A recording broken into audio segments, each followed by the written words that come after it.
رسول اللہ کی سنت پر عمل کرنا چھوڑ دوں، یہ جذبہ تھا۔ آپ سنت رسول پر بلڈوزر چلاتے ہیں، مسلمان ہو کر کھڑے ہو کر سسٹم بنا کر کھانا کھلاتے ہیں، اور اسی نگاہ میں سنت رسول کی تجزیہ اڑائی جاتی ہے اور الزام لگاتے ہیں غیروں پر کہ آج ہی ہوگا تو 14 سال پہلے کہا تھا اعمالکم اعمالکم، جیسے تم عمل کرو گے ویسے ہم تمہارے اوپر حکمراں مسلط کریں گے، ویسے ہم تمہارے اوپر سرپرست مقرر کریں گے۔ آج ہمارے اوپر اگر برے لوگ سوار ہیں تو روتے کیوں ہو؟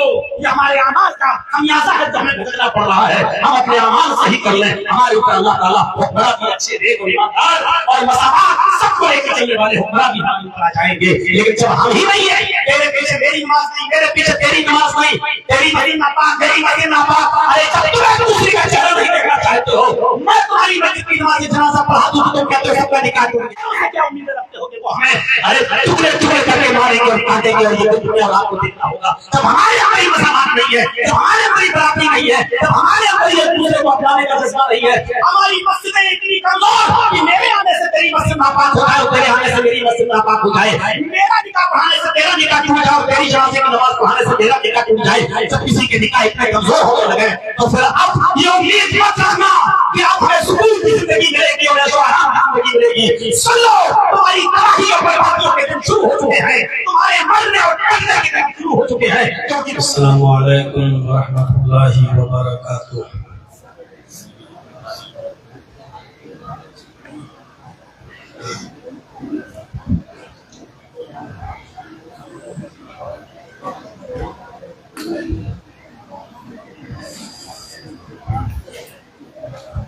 الحمد للہ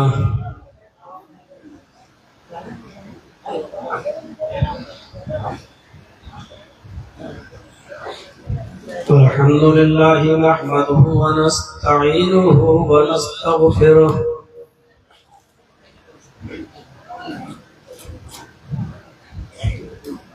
ونعوذ باللہ من شرور انفسنا ومن سیئات اعمالنا،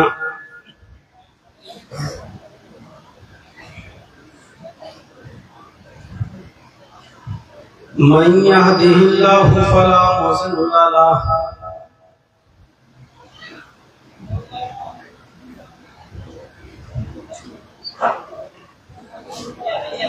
ومن يضلله فلا هادي له، وأشهد أن لا إله إلا الله وحده لا شريك له، وأشهد أن محمدا عبده ورسوله،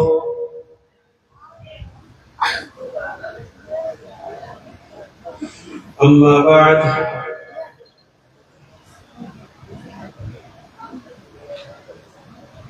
فإن خير الحديث كتاب الله،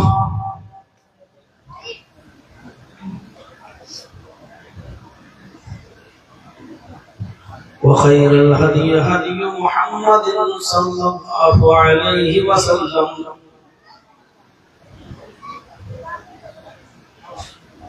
وشر الأمور محدثاتها وكل محدثة بدعة وكل بدعة ضلالة وكل ضلالة في النار۔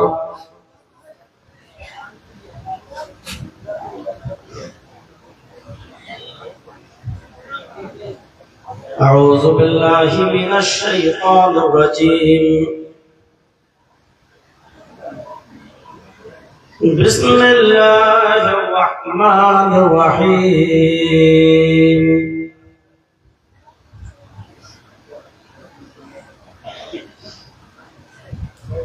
إنما الخمر والميسر والأنصاب والأزلام رجس من عمل الشيطان فاجتنبوه لعلكم تفلحون۔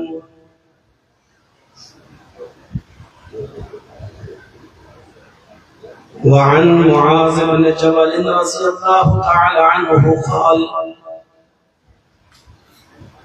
أوصاني رسول الله صلى الله عليه وسلم ب10 كلمات،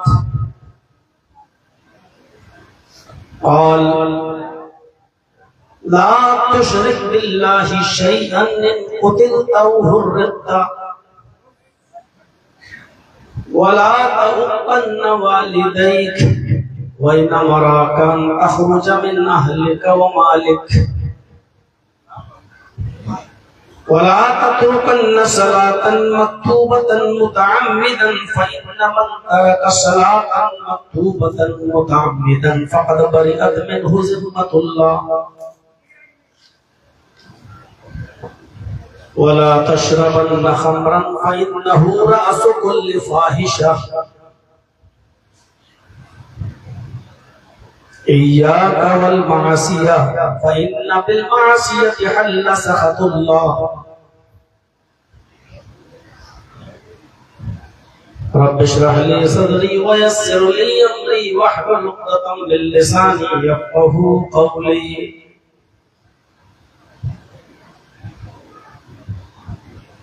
اسٹیج پر تشریف فرما معقر علماء کرام، حفاظ اعظام،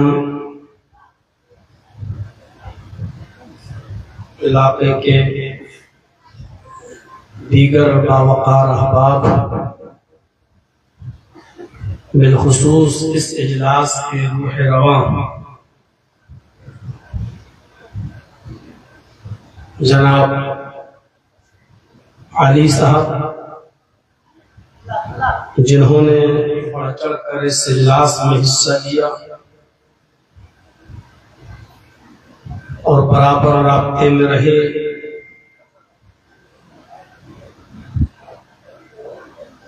اور فتح پور بارہ بنکی اور اس کے اطراف و اکناف سے تشریف لائے ہوئے معزز سامعین حضرات، پردہ نشین اسلامی خواتین اور بہنوں، قوم و ملت کے لائق پر نوجوانوں، مستقبل کے ہونہار عزیز بچوں، آپ کے اس دیار میں، اس بستی میں میں پہلی مرتبہ تشریف لا رہا ہوں اور کئی سالوں سے تعلق ہوتا رہا، کوششیں جاری رہی، اس بستی میں لانے کی بارہا کوششیں کی گئیں، لیکن وہ بس رسمی طور پر سمجھ لو یا یوں کہہ لیجئے کہ کوئی بات بن نہیں پائی، اور اب تک میں اس بستی سے دور رہا۔ اس علاقے کے بارے میں بہت پہلے سنا تھا، جب اس علاقے کے اندر اس مدرسے کی بنیاد جب ڈالی تھی اور اس علاقے کی محبوب اور معزز شخصیت سلطان عبدالعزیز رحمہ اللہ وہ برابر ہماری بستی میں، ہمارے علاقے میں آیا کرتے تھے، اٹاوا، اور میں یہ کہوں تو یہ غلط نہیں ہوگا کہ میرے والد صاحب سے سلطان عبدالعزیز رحمہ اللہ کے بہت اچھے تعلقات تھے، اور میں بہت چھوٹا تھا اس وقت، لیکن اتنا یاد ہے کہ میرے والد صاحب سلطان عبدالعزیز رحمہ اللہ کو اپنے ساتھ لے جا کر اس ادارے کے لیے کچھ مخلصین لوگوں سے ملوایا کرتے تھے، ان کے چوکھٹ پر، ان کے دروازے تک جاتے تھے اور اس ادارے کے لیے تعاون کرواتے تھے۔ اور سلطان عبدالعزیز رحمہ اللہ برابر میرے والد صاحب سے کہتے تھے کہ آپ اپنے اس بچے کو عالم بنائیے، انشاءاللہ مجھے امید ہے کہ یہ بچہ ایک اچھا عالم بنے گا، ایک اچھا مقرر بنے گا۔ اور وہ پتہ نہیں کیا چیز دیکھتے تھے جو ہمارے والد صاحب کو بار بار اکساتے تھے، اور میرے والد صاحب انہی کے باتوں میں آ کر اور انہی کی صحبت میں رہ کر انہوں نے پھر مجھے دہلی کے لیے روانہ کیا، پڑھنے کے لیے بھیجا، اور پھر مختلف اداروں سے دہلی، اور دہلی کے بعد پھر میں گیا بنارس، اور پھر بنارس سے گیا جامعہ سراج العلوم السلفیہ جھنڈا نگر نیپال، اور آج انہی لوگوں کی قد و کاوشوں کے بعد آج اس پوزیشن میں آپ مجھے دیکھ رہے ہیں کہ میں چند لمحے، چند منٹ کچھ باتیں کہنے کے لائق ہوا ہوں اور آپ کے روبرو بیٹھنے کی جسارت کر رہا ہوں۔ اللہ رب العالمین سلطان عبدالعزیز رحمہ اللہ کی مغفرت فرمائے، ان کے گناہوں کو معاف فرمائے، انسان ہونے کے ناطے بتقاضائے بشریت جو ان سے خطائیں اور غلطیاں ہوئی ان کو اللہ رب العالمین اپنی عفو کی چادر میں لپیٹ لے اور ان پر اپنا خاص رحم و کرم فرمائے، اور ان کی روح کو اعلی علین کے اندر جگہ عطا فرمائے، اور ان کو کروڑ کروڑ چین و سکون راحت نصیب فرمائے، جنت الفردوس میں اعلی مقام عطا فرمائے۔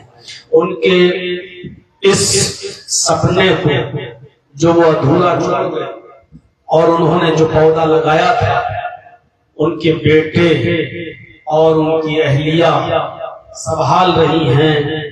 اللہ رب العالمین سے دعا ہے کہ الہ العالمین اس ادارے کو دن دونی اور رات چوگنی ترقی عطا فرمائے، اور یہ ستارہ جو سلطان عبدالعزیز نے ٹمٹمایا تھا اور اس میں روشنی بھری تھی، اس چراغ کے اندر تیل ڈالنے کا کام اب ہمارا اور آپ کا ہے۔ ہم اللہ سے دعا کرتے ہیں کہ اللہ رب العالمین اس ادارے کو ہر قسم کے دشمنوں کی دشمنی سے اور حاسدوں کے حسد سے محفوظ فرمائے، اور اس ادارے کو دنیا اور رات چوگنی ترقی عطا فرمائے۔ قرآن کریم کی جو آیت کریمہ آپ کے سامنے میں نے تلاوت کی ہے،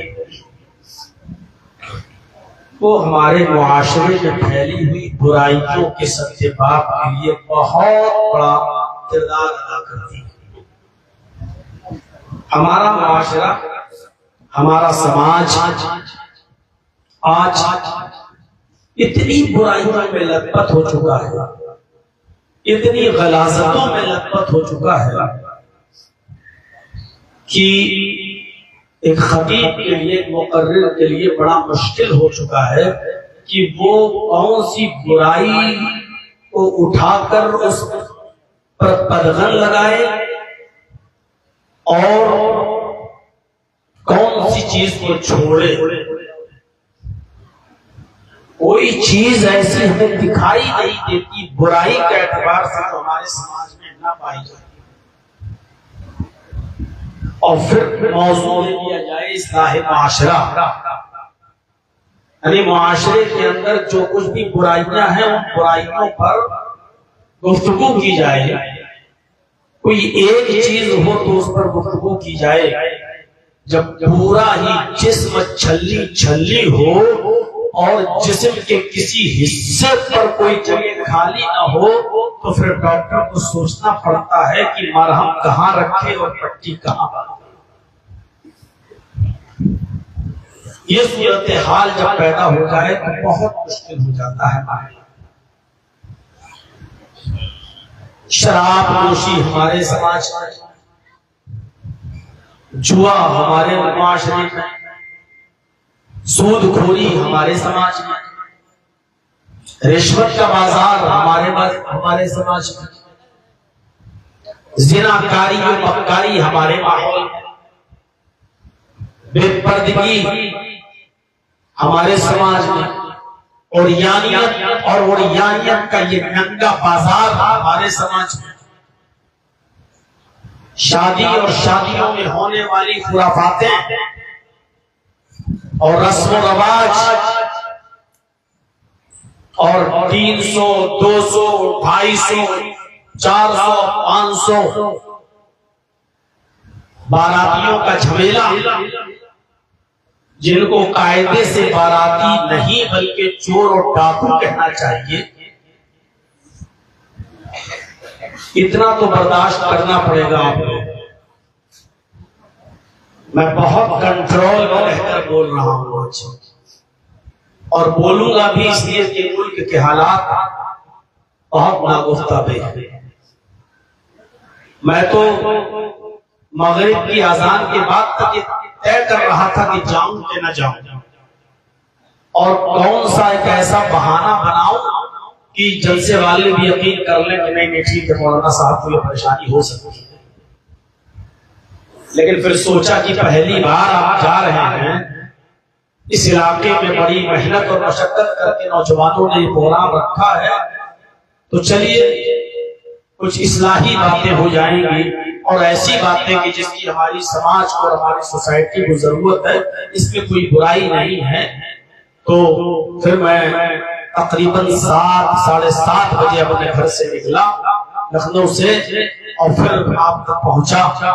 میرے بھائیوں, تو اتنا تو برداشت کرنا ہوگا جن کو بہت آسانی کے ساتھ ہم لوگوں نے بہت خوبصورت لفظ دے دیا بارات, جبکہ اسلام کے اندر قرآن علماء بیٹھے پوچھ لو کہ بارات کا کوئی تصور ہے؟ کسی ایک صحابی کے سلسلے میں پتہ چل جائے کہ اللہ کے رسول صلی اللہ علیہ وسلم کو بھی لے کر گئے ہوں اور ساتھ میں 20-25 لوگ 50 لوگ بھی گئے ہوں اور لڑکی والوں کے ہاں بوجھ بن گئے ہوں اور لڑکی والا بیچارہ یہ سوچ کے کھلا رہا ہو کہ اگر ان ڈکیتوں کی اور چوروں کی اگر ہم نے آج مرادیں پوری نہ کی, ان کو اچھے سے اچھا نہ کھلایا, تو میری لڑکی زندگی بھر تانے سنتی رہے گی سسرال میں. میرے بھائیوں, ایسا کوئی تصور نہیں. آج بہت سے لوگوں پر گاج گر سکتی ہے. اگر کوئی آدمی یہ جملے نہیں سن سکتا ہے تو بہت ہی معذرت کے ساتھ وہ ابھی میں کہہ رہا ہوں جانا چاہے تو جا سکتا ہے, کیونکہ ساہوکار ہوگا, چودھری ہوگا, سرمایہ کار ہوگا, پیسے والا ہوگا اور اپنی بیٹی کی شادی میں فارچونر بھی دی ہوگی, بہت بہترین گاڑی بھی دی ہوگی, اپاچے دی ہوگی, بلٹ دی ہوگی, تو ظاہر بات ہے کہ بجلی اس کے اوپر گر سکتی ہے. اس کو برا لگ سکتا ہے کہ مولانا اس سے بہتر ہے کہ وہ بیچارہ سنے ہی نہیں اور چلا جائے.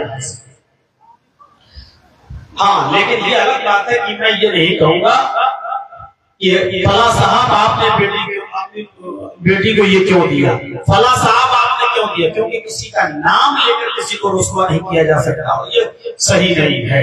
تو معاشرے میں کوئی ایک برائی نہیں ہے, ہزاروں برائیاں آج ہمارے معاشرے میں پنپ چکی ہیں. کہاں سے موضوع کو اٹھایا جائے اور کہاں پر لے کر ختم کیا جائے. یہ حدیث جو میں نے ابھی آپ کے سامنے پڑھی ہے, یہ حدیث امام احمد اپنی مسند کے اندر نقل کرتے ہیں, اور اس حدیث کے اندر حضرت معاذ فرماتے ہیں کہ اللہ کے نبی صلی اللہ علیہ وسلم نے مجھے 10 باتوں کی وصیت فرمائی. 10 باتوں, اور وہ 10 باتیں کیا ہیں ایک بار سن لیجیے. میں نے 10 نہیں پڑھی ہے, صرف 5 چیزیں آپ کے سامنے پیش کی ہیں. اگر 5 ہی کر پاؤں گا, شاید اس سے زیادہ ہم آگے بول بھی نہیں پاؤں. پہلے 5 چیزوں کو سن تو 10 لیجیے. اللہ کے نبی صلی اللہ علیہ وسلم نے اپنے معاذ سے کہا, حضرت معاذ ابن جبل کہتے ہیں کہ اللہ کے نبی صلی اللہ علیہ وسلم نے مجھے 10 باتوں کی وصیت فرمائی. ان 10 باتوں میں پہلی وصیت یہ تھی کہ قال لا تشرک باللہ شیئا قتلتا حرمتا. اے معاذ, کبھی شرک مت کرنا اللہ کے ساتھ. پہلی چیز اور فرق. اور آگے بہت ہی زبردست جملہ, ان قتلتا او حرمتا, تجھے قتل کر دیا جائے یا جلا کر راکھ کر دیا جائے, اپنے جسم کو جلا کر راکھ کروا لینا, اپنے آپ کو قتل کروا لینا. بعض محدثین نے باب تفریل سے پڑھا ہے قتلتا. ان قتلتا اگرچہ تجھے قتل کر لیا جائے, بعض لوگوں نے پڑھا ان قتلتا اگرچہ تجھے ٹکڑے ٹکڑے کر لیا جائے. الفاظ کی زیادتی معنی کی زیادتی پر دلالت کرتی ہے. قتل یقتل کے معنی ہوتے ہیں عربی زبان میں قتل کرنا, اور قتل یقتل تقتیل کے معنی عربی زبان میں ہوتے ہیں ٹکڑے ٹکڑے, موٹی موٹی کر دینا. ہم اپنی زبان میں بولتے ہیں کیما کیما کرنا. قتلتا پڑھیں گے تو ترجمہ یہ ہوگا کہ تجھے قتل کر دیا جائے یا جلا دیا جائے. اور تو تلتا پڑیں گے تو اس کا ترجمہ یہ ہوگا کہ تجھے قتل کر کے بوٹی بوٹی کر دیا جائے، ٹکڑے ٹکڑے کر دیا جائے، قیمہ قیمہ کر دیا جائے تو اپنے آپ کو قتل کروا لینا، لیکن شرک مت کرنا۔ تو یہ بتاؤں دوسری چیز، اے معاذ ولا تؤمن والديك وإن أمراك تخرج من أهلك ومالك، اپنے والدین کی کبھی بھی کسی بھی حال میں نافرمانی مت کرنا۔ ایک تو یہ ہوتا ماں باپ کی نافرمانی مت کرنا، اور آگے والا جملہ وَإِنْ أَمَرَاكَ تَخْرُجَ مِنْ أَهْلِكَ وَمَالِكَ، اگرچہ تمہیں تمہارے ماں باپ تمہیں تمہارے گھر اور بیوی بچوں سے الگ ہونے کا حکم دے گئے، اگر یہ کہہ دیں کہ بیوی بچے چھوڑ کر تو بیوی کو بھی چھوڑنا پڑے گا، بچوں کو بھی چھوڑنا پڑے گا، اور وہ یہ کہیں کہ تو اپنے گھر سے نکل چل تو تمہارا ہی گھر کیوں نہ ہو، تمہیں اپنے گھر سے بھی چھوڑنا پڑے گا، نکلنا پڑے گا، اگرچہ کمائی تمہاری ہے، اس لیے کہ ماں باپ اولاد جو بھی کماتی ہے وہ اس کے باپ کا ہے۔ کوئی بیٹا یہ نہیں کہہ سکتا کہ میں نے کمایا ہے، انکا ومالک لابیک، تو بھی اور تیرا مال بھی تیرے باپ کے لیے ہے۔ اللہ کے نبی صلی اللہ علیہ وسلم نے کہا تھا صحابی سے کہ تو بھی اور تیرا سارا مال تیرے باپ کے لیے ہے، یعنی کوئی بیٹا اپنے باپ کو زکات دینا چاہے تو نہیں دے سکتا، بلکہ زندگی بھر بیٹے کو اپنے باپ کی خدمت کرنا پڑے گی، چاہے اپنے باپ کے اوپر ناخن خرچ ہو جائے اس کو کرنا پڑے گا، اس کی بیماری میں یہ نہیں کہہ سکتا کہ میں نے کمایا، میں کون ہوتا ہوں تم کو دینے والا، چاہے ماں باپ نے الگ ہی کیوں نہ کر دیا ہو، لیکن وہ اپنے ماں باپ کے لیے انکار نہیں کر سکتا، بلکہ والدین اگر کہیں کہ وَإِنْ أَمَرَاكَ أَنْ تَخْرُجَ مِنْ أَهْلِكَ وَمَالِكَ، نکل چھوڑ جا، بیوی چھوڑ، بچے چھوڑ، میرا گھر چھوڑ، اپنا گھر چھوڑ، تو تجھے چھوڑنا پڑے گا، یہ حکم بھی تجھے اپنے ماں باپ کا ماننا پڑے گا۔ دو چیزیں۔ تیسری چیز وَلَا تَتْرُكَنَّ صَلَاةً مَكْتُوبَةً مُتَعَمِّدًا، آئے معاذ ابن جبل، فرض نماز کو کبھی کسی بھی حال میں ترک مت کرنا، آئے معاذ فرض نماز کو کبھی کسی حال میں مت چھوڑنا، فَإِنَّ مَنْ تَرَكَ صَلَاةً مَكْتُوبَةً مُتَعَمِّدًا، اس لیے کہ کوئی شخص اگر فرض نماز عمداً قصداً جان بوجھ کر چھوڑ دیتا ہے، فَقَدْ بَرِئَتْ مِنْهُ ذِمَّةُ اللَّهِ، تو اللہ کی کوئی ذمہ داری اس کے اوپر نہیں رہتی، اللہ کی ذمہ داری اس کے اوپر سے اٹھ جاتی ہے۔ اب اللہ کے اوپر کوئی ذمہ داری نہیں، مرو کٹو جہاں چاہو جاؤ، کوئی ذمہ داری نہیں ہے اللہ رب العالمین کی۔ تین چیزیں، اور چوتھی چیز پر نوجوانوں ذرا غور کیجیے گا، ہمارے معاشرے کا ناسور، وَلَا تَشْرَبَنَّ خَمْرًا، کبھی بھی کسی بھی کنڈیشن میں شراب مت پینا، وَلَا تَشْرَبَنَّ خَمْرًا، کبھی بھی کسی بھی کنڈیشن میں شراب مت پینا، فَإِنَّهُ رَأْسُ كُلِّ فَاحِشَةٍ، اس لیے کہ شراب تمام برائیوں کی جڑ ہے، شراب تمام برائیوں کی جڑ ہے، انسان جو کام نہیں کرنا چاہتا ہے برے، شراب پینے کے بعد وہ برے کام بھی کرنے لگتا ہے، اس لیے کہا شراب تمام برائیوں کی جڑ ہے، شراب مت پینا۔ چار چیزیں، اور پانچویں چیز اللہ کے نبی صلی اللہ علیہ وسلم نے فرمایا ایاک والمعاصیہ فإن بالمعصیۃ حل سخط اللہ، اللہ کی نافرمانی اور معصیت کا کوئی کام نہ کرنا، بچے رہنا، ایاک دور رہنا بالمعصیہ، اللہ کی نافرمانی کے کاموں سے، اللہ کی نافرمانی کے کاموں سے بچے رہنا، اس لیے فَإِنَّ بِالْمَعْصِيَةِ حَلَّ سَخَطُ اللَّهِ، جس بستی کے اندر اللہ کی نافرمانی کے کام ہوتے ہیں، جس بستی کے اندر معصیت اور گناہ کے کام ہوتے ہیں، حَلَّ سَخَطُ اللَّهِ، تو اللہ کا غضب، اللہ کا عذاب اس بستی کے لیے حلال ہے، یعنی اللہ کے لیے حلال ہو جاتا ہے کہ اس بستی پر جب چاہے تب عذاب نازل۔ یہ عذابی تو ہے، کہ آپ کو کوئی گھاس نہیں ڈال رہا ہے،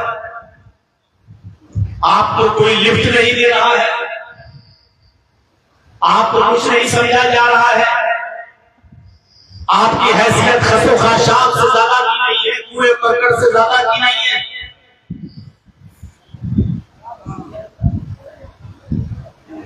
یہ آپ کی حیثیت ہی تو ہے، یہ اللہ کا عذاب ہی تو ہے اور کیا ہے.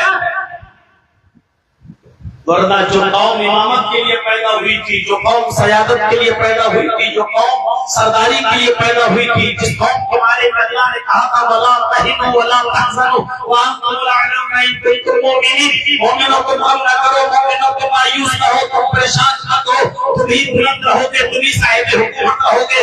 قدم بوجھ کی عزت تمہاری مالی بوجھی کرے گی، تمہیں عزت ملے گی، تم عزت سے مالا مال رہو گے ان کنتم مؤمنین. لیکن شرط یہ ہے کہ پہلے تم اپنے اندر ایمان پیدا کر لو، پہلے مومن بن جاؤ. اے بھائیو، جو قوم سرداری کے لیے آئی تھی، جو قوم امامت کے لیے پیدا کی گئی تھی، جو قوم سردار بننے کے لیے آئی تھی، آج اس کو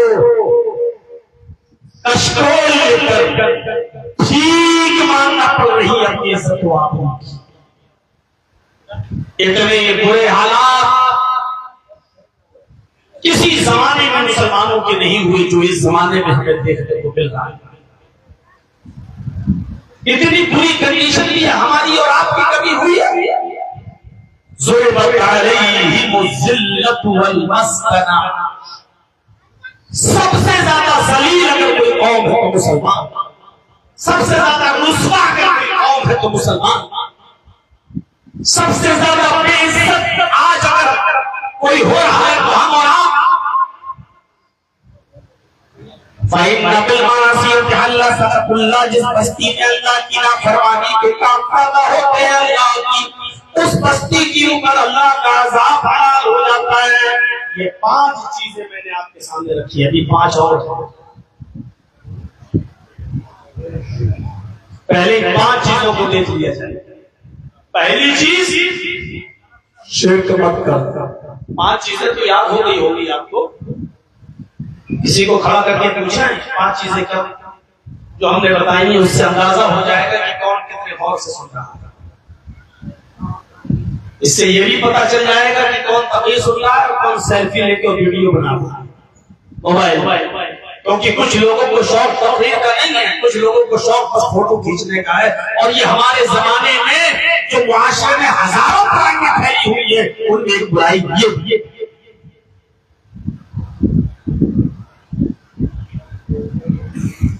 اور یہ برائی ایسی دل میں پیوست ہو چکی ہے جو نکلنے کا نام نہیں لیتی ہے. ملا مولویوں کو بھونکنے والا سمجھ کر اس بات کو چھوڑ دیا کہ بھونک رہا ہے. اس بات کا کوئی احساس نہیں. اور اس چیز سے کتنی باتیں ڈسٹرب ہوتی ہیں جو سمجھ میں نہیں آ پاتی ہیں، وہ بھی پتہ چل جائے گا. اگر کسی کو کھڑا کر کے پوچھ لیا جائے تو بھی پتہ چل جائے گا. 5 چیزیں کون سی بتائیں، حالانکہ 10 نہیں بتائیں، ابھی 5 ہی بتائیں. پہلی چیز شرک نہیں کرنا. دوسری چیز ماں باپ کی نافرمانی نہیں کرنا. تیسری چیز فرض نماز کبھی قصدن جان بوجھ کر مت چھوڑنا. چوتھی چیز شراب کبھی کسی کنڈیشن میں مت پینا. اور 5ویں چیز اللہ کی نافرمانی کے اور گناہ کے کوئی کام مت کرنا. یہ 5 چیزیں میں نے بتائی ہیں. ابھی کسی کو کھڑا کر کے 5 چیزوں کو ایسی پوچھ لیا جائے تو اس میں بھی گرنے لگے گا جیسے وہ اپنے بچے کی جاؤ کون ہے وہ بغیر یہ حال ہے. 5 چیزیں بھی صحیح سے آتی ہیں. لا تشرک باللہ شیئا اللہ کے ساتھ کسی کو شریک مت کرنا. اگر تجھے کاٹ کر ٹکڑے ٹکڑے کر دیا جائے، بوٹی بوٹی کر دیا جائے، ایمان کر دیا جائے، یا تجھے جلا کر راہ کر دیا جائے، اللہ کو شرک برداشت نہیں، شرک پسند نہیں.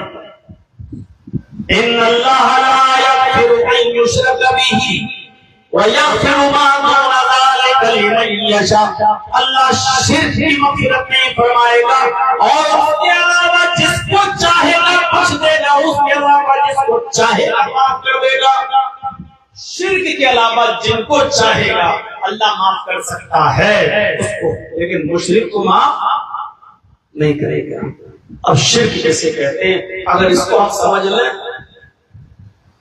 ایسے تو ہم چھوٹے چھوٹے شرک تو روزانہ کرتے ہیں، مثلا ڈاکٹر کے پاس گئے اور ڈاکٹر کی دوا نے فائدہ پہنچا دیا، اور کوئی بیمار ہوا تو ہم نے اس سے کہہ دیا ارے ڈاکٹر کے پاس جاؤ، ارے وہ ڈاکٹر کی دوا میں شفا مل جائے گی، ارے وہ ڈاکٹر ایک خوراک میں صحیح کر دیتا ہے۔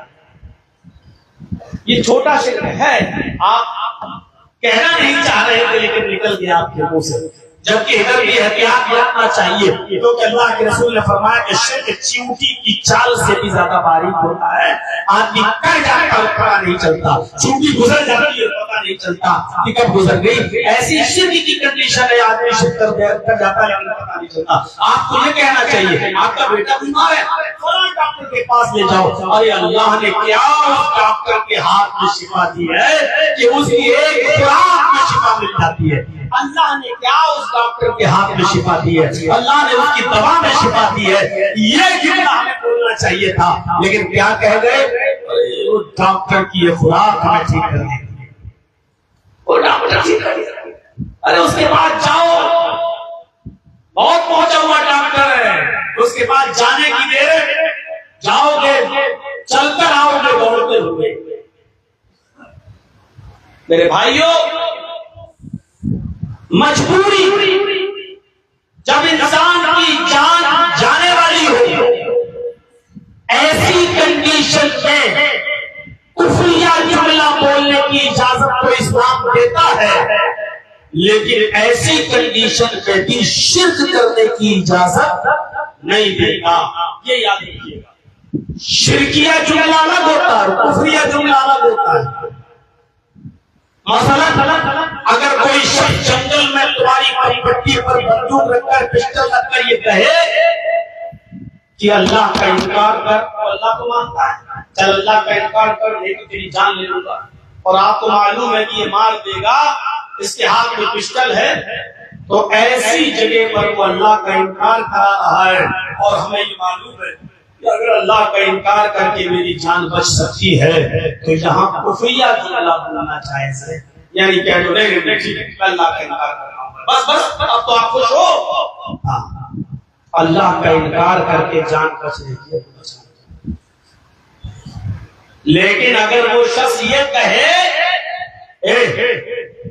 چل مجھے سجدہ کر، چل میرے سامنے چھپ مجھے سجدہ کر، یا یہ میرا سردار ہے تو اس کو سجدہ کر، تب میں تجھے چھوڑوں گا، یہ آپ سے شرک کروایا جا رہا ہے، کیونکہ سجدہ صرف اللہ کے سامنے کیا جا سکتا ہے، کسی اور کے سامنے نہیں۔ اب اگر کوئی مجبور کر رہا ہے کہ تو میرے باس کے سامنے، میرے سردار کے سامنے یا میرے سامنے چھپ سجدہ کر ورنہ میں تجھے گولی مار دوں گا، تو ایسی جگہ پر اگر آپ کو سجدہ کرنے کے بعد چھوڑا جائے تو یہ جائز نہیں ہے کہ آپ اس کو سجدہ کر لیں۔ اللہ کا انکار کر کے جان بچ رہی ہے تو بچا لو، لیکن اگر کسی غیر کو سجدہ کر کے، کسی غیر کو سجدہ کر کے اگر جان بچانے کی نوبت آ رہی ہے تو میرے بھائیوں ہمیں اس جگہ پر سجدہ نہیں کرنا ہے۔ اگر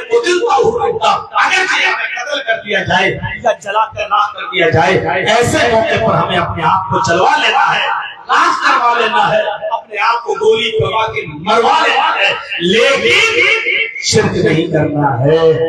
ایک صحابی اللہ کے نبی سے کہتے ہیں، مسلم کی روایت، اے اللہ کے نبی اگر جنگل میں مجھے چند لوگ گھیر لیں اور کہیں کہ اللہ کا انکار کر تب میں تجھے چھوڑوں گا، اور میں اللہ کا انکار کرتا تو میری جان بچ جائے گی، اور اگر اللہ کا انکار نہ کروں تو میری جان نہ بچے، تو ایسی جگہ پر کیا ہوگا؟ فرمایا کہ تو اللہ کا انکار کر کے اپنی جان بچا لے، اللہ کا انکار کر کے اپنی جان بچا لے، لیکن اس موقع پر بھی دل کی کنڈیشن یہ ہونا چاہیے کہ جب تو دشمنوں کے سامنے اللہ کا انکار کرے تو دل سے انکار نہ کرے، بلکہ تیرا دل اللہ ہونے پر مطمئن رہے، مطلب دل میں یہ رہے کہ اللہ مجبوری میں میں انکار کر رہا ہوں ورنہ دل سے میں تجھے اللہ مانتا ہوں، تیرا دل سے انکار مت کرنا۔ کرنا. صرف زبان سے کہہ دینا ٹھیک ہے میں اللہ کا انکار کروں, ٹھیک ہے میں اللہ کو نہیں مانتا, لیکن دل میں اللہ کا عزت, اللہ کا مقام اور اللہ کا مرتبہ بیٹھا ہوا رہنا چاہیے. کہا اللہ کے نبی اگر وہ یہ کہے کہ مجھے یا میرے سردار کو سجدہ کرو تو فرمایا ان کو دل کا اگر وہ تجھے قتل کرے تو قتل ہو جانا, اگر وہ تجھے جلا کر راکھ کرے تو اپنے جسم کو جلا کر راکھ کروا لینا, لیکن غیر اللہ کو سجدہ نہ کرنا, اس کے مالک کو یا اسے سجدہ نہ کرنا. یعنی شرک کسی بھی کنڈیشن میں اللہ رب العالمین کو برداشت نہیں ہے. یہاں تک کہ اگر جان نہ رہی ہو تو ایسے موقع پر بھی آپ اپنی جان بچانے کے لیے کفر یا جملہ تو بول سکتے ہیں, لیکن شرک اس موقع پر بھی نہیں کر سکتے ہیں, چاہے جان چلی ہی کیوں نہ چاہے. پہلی چیز اے معاذ لا تشرک باللہ شیئا, اللہ کے ساتھ کچھ بھی شیئا کہا ہے نکرہ, مکھی کے سر کے برابر بھی کسی کو شریک مت کرنا. شیئن کچھ بھی, ان قتلتا او حرمتا, چاہے تجھے قتل کر دیا جائے یا جلا کر راکھ کر دیا جائے. پہلی چیز ہمیں چونکہ پانچوں چیزوں پر پہنچنا ہے اور پانچ چیزیں سرسری طور پہ بتا دیں گے آپ کو. آئیے دوسری چیز پہ آئیے. پہلی چیز بہت ہی مختصر طور پر بتا کر دوسری چیز پر وَلَا تَعُقَّنَّ وَالِدَيْكَ وَإِنْ أَرَادَ أَن تَخْرُجَ مِنْ أَهْلِكَ وَمَالِكَ. آئے معاذ ابن جبل والدین کی کبھی بھی نافرمانی مت کرنا, اپنے والدین اور باپ دونوں کبھی بھی نافرمانی نہ کرنا. اگرچہ وہ دونوں حکم دیں کہ تم اپنے گھر سے نکل جاؤ, اپنی بیوی بچوں سے, اپنے اہل و عیال سے بے دخل ہو جاؤ, تب بھی ان کی بات ماننا, نافرمانی نہیں کرنا ان کی. یہ والدین کی نافرمانی. بہت سی اولادیں آج بیٹے جو اپنے ماں باپ سے ناراض ہے سوچ رہے ہوں کہ سارا درجہ والدین کا ہی, اولاد کا کچھ نہیں.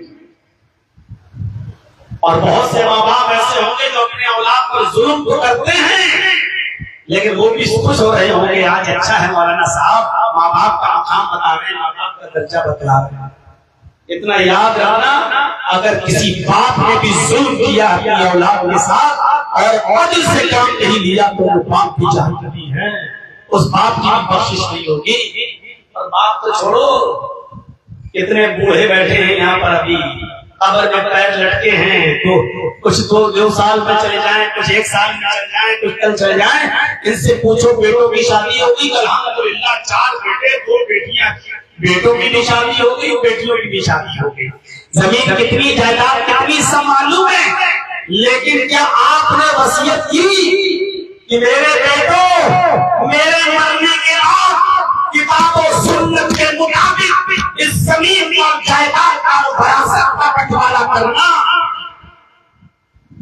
آپ کے اولاد کو بیٹوں کو ملے گا اور بیٹیوں کو آپ اس لیے محروم کر دیں کہ وہ تو پرائے گھر کی ہیں, ان کی شادی ہو گئی ہے, ان کی شادی میں ہم نے 2 لاکھ 3 لاکھ روپے کا 4 لاکھ کا جہیز دے تو دیا ہے. معاف کیجیے گا, آپ کا دیا ہوا جہیز آپ کی بیٹیوں اور آپ کی بہنوں کو آپ کی وراثت سے محروم نہیں کر سکتا ہے.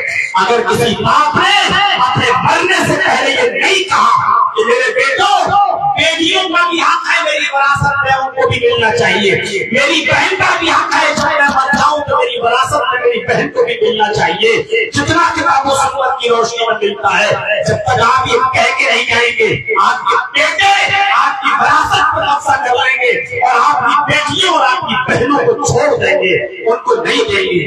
میرے بھائیوں آپ کی بخشش نہیں ہوگی قیامت کے دن. پہلے سے کہہ کے جائیے سب سے کہ ہمارے مرنے کے بعد میرا ترکہ ہمارے بیٹوں بیٹی, ماں اگر زندہ ہے تو ماں کو بھی ملے گا, بہن زندہ ہے تو بہن کو بھی ملے گا, لیکن میرے وجہ سے جرجیس اگر انتقال کر جائے اور جرجیس کی ماں زندہ ہو تو جرجیس کے ترکے میں جرجیس کے بیٹوں کا بھی حق ہے اور بیٹی کا بھی حق ہے, اور جرجیس کی ماں زندہ ہے تو ماں کا بھی حق ہے, اس کو بھی ملے گا.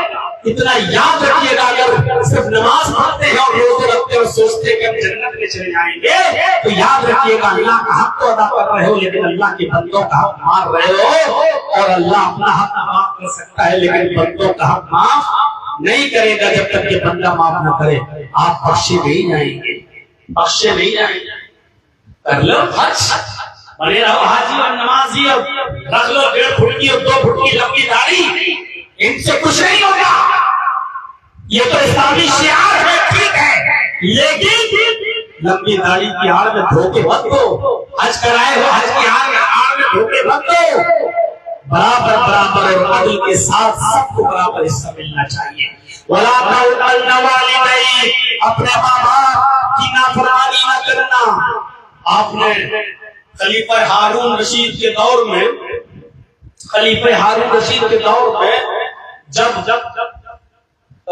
خلیفہ ہارون رشید کا انعام آیا لوگوں پر، تو اس میں 2 لوگوں کو گرفتار کر لیا گیا۔ ایک کا نام تھا فضل برمکی اور ایک کا نام تھا یحییٰ برمکی۔ غور سے سنیے گا، اس واقعے کو علامہ یعقوبی نے رات الجنان میں نکالا ہے۔ ایک کا نام ہے فضل برمکی اور دوسرا نام ہے یحییٰ برمکی۔ فضل برمکی بیٹے ہیں اور یحییٰ برمکی باپ ہیں۔ باپ بوڑھے ہو چکے ہیں یحییٰ، اور باپ اور بیٹے دونوں کو گرفتار کر کے جیل میں ڈال دیا گیا، دونوں کو گرفتار کر کے جیل میں ڈال دیا گیا، اور ایک لمبی مدت تک دونوں لوگ جیل میں رہے۔ جیل کے باپ بوڑھے ہو چکے تھے یحییٰ برمکی، لیکن وہ ایک وقت کی بھی نماز تک نہیں کرتے تھے۔ جیل میں جو لوگ جیل میں ہیں یا جو لوگ جیل جا چکے ہیں ان کو اچھی طریقے سے معلوم ہوگا، جیل جیل ہی ہوتی ہے، سسرال نہیں ہوتی۔ آپ کو آپ کی ڈیمانڈ کے مطابق ہر چیز مل جائے یہ ضروری نہیں ہوتا ہے۔ جیل میں آپ کو نہانے کے لیے گرم پانی نہیں ملے گا، جیل میں آپ جن چیزوں کی سہولتیں ڈھونڈ رہے ہیں وہ نہیں ملیں گی، آپ کو جیل کے مینول کے حساب سے آپ کو چلنا پڑے گا۔ تو یحییٰ برمکی جب جیل میں تھے تو ان کو نہانے کے لیے اور وضو بنانے کے لیے گرم پانی سردیوں میں نہیں ملتا تھا، سردیوں میں نہیں ملتا تھا۔ تو ان کا بیٹا کیا کرتا تھا، فضل برمکی عشاء کی نماز کے بعد اپنے باپ کو بستر پہ لٹا دیا کرتا تھا اور کہتا تھا کہ اب تو آپ سو جائیے، آپ آرام کیجیے، اور پھر خود ایک لوٹے میں، تانبے کے برتن میں، تانبے کے لوٹے میں پانی بھر کر لاتا تھا فضل برمکی، اور اس تانبے کے لوٹے کو کمبل اوڑھ کر اور اپنے پیٹ سے اس تانبے کے لوٹے کو لگا لیا کرتا تھا۔ تانبے کے لوٹے کو جس میں پانی بھرا ہوگا ایسے پیٹ کھولتا تھا اور پیٹ میں سے اس کو لگا لیا کرتا تھا اور اوپر سے کمبل ڈال لیا کرتا تھا۔ پیٹ کی گرمی سے صبح فجر کی اذان تک وہ لوٹے کو، اس تانبے کے برتن کو اپنے پیٹ سے لگائے رہتا تھا تاکہ صبح تک اس پیٹ کی گرمی سے اس پانی میں تھوڑی سی حرارت آ جائے، تھوڑی سی گرمی آ جائے، اور جب فجر کی اذان کی آواز آیا کرتی تھی تو فضل برمکی فوراً اپنے باپ کو جگا کر یہ قدرے گرم پانی اپنے باپ کو دے دیا کرتا تھا کہ آپ جان اٹھیے، پانی ٹھنڈا ہو جائے گا، جلدی سے اس پانی سے وضو بنا لیجیے۔ تو باپ اسی گرم پانی سے وضو بناتے تھے جو فضل برمکی اپنے پیٹ سے لگا کر رات بھر جاگا کرتا تھا، اور اس پانی کو لوٹے میں بھرے اس پانی کو اپنے پیٹ سے قدرے گرم کر لیا کرتا تھا، اس پانی سے وضو بناتے تھے، اور ایسا 1 مہینہ نہیں، 2 مہینہ نہیں، کئی سال تک فضل برمکی نے کیا اور اپنے باپ کو اپنے پیٹ کی گرمی سے پانی کو گرم کرتے رہتا رہا۔ آج کے اس ماحول میں، آج کے اس معاشرے میں، آج کے سماج میں ایسی اطاعت اور ایسی فرما برداری کا جذبہ کہاں ہے کہ کوئی اولاد اپنے باپ کے سلسلے میں کرے؟ کہاں ملے گی؟ کون ہے جو آج ایسی خدمت کرتا ہوا اپنے باپ؟ اور رہی اہل و عیال کو چھوڑنے کی بات، تو اس کا جیتا جاگتا جیتی جاگتی مثال آپ نے سنی ہوگی۔ حضرت ابراہیم علیہ السلام ایک مرتبہ اپنے بیٹے اسماعیل علیہ السلام سے ملنے کے لیے گئے دوسرے ملک میں، دوسری کنٹری میں، اور جب گھر پہنچے تو دروازہ کھٹکھٹایا، ان کی بیوی نے دروازہ کھولا اور بیوی یہ نہیں جانتی تھی کہ سامنے تو بوڑھا آدمی کھڑا ہے، یہ میرا سسر ہے، یہ میرے شوہر اسماعیل کا باپ ہے۔ بیوی کو نہیں معلوم تھا۔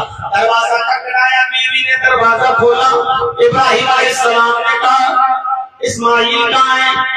بیوی نے جواب دیا وہ تو جنگل میں گئے ہیں شکار کھیلنے کے لیے۔ اچھا شکار کرنے گئے ہیں؟ اچھا یہ بتاؤ تمہارے گھر کی گزر بسر کیسی چل رہی ہے؟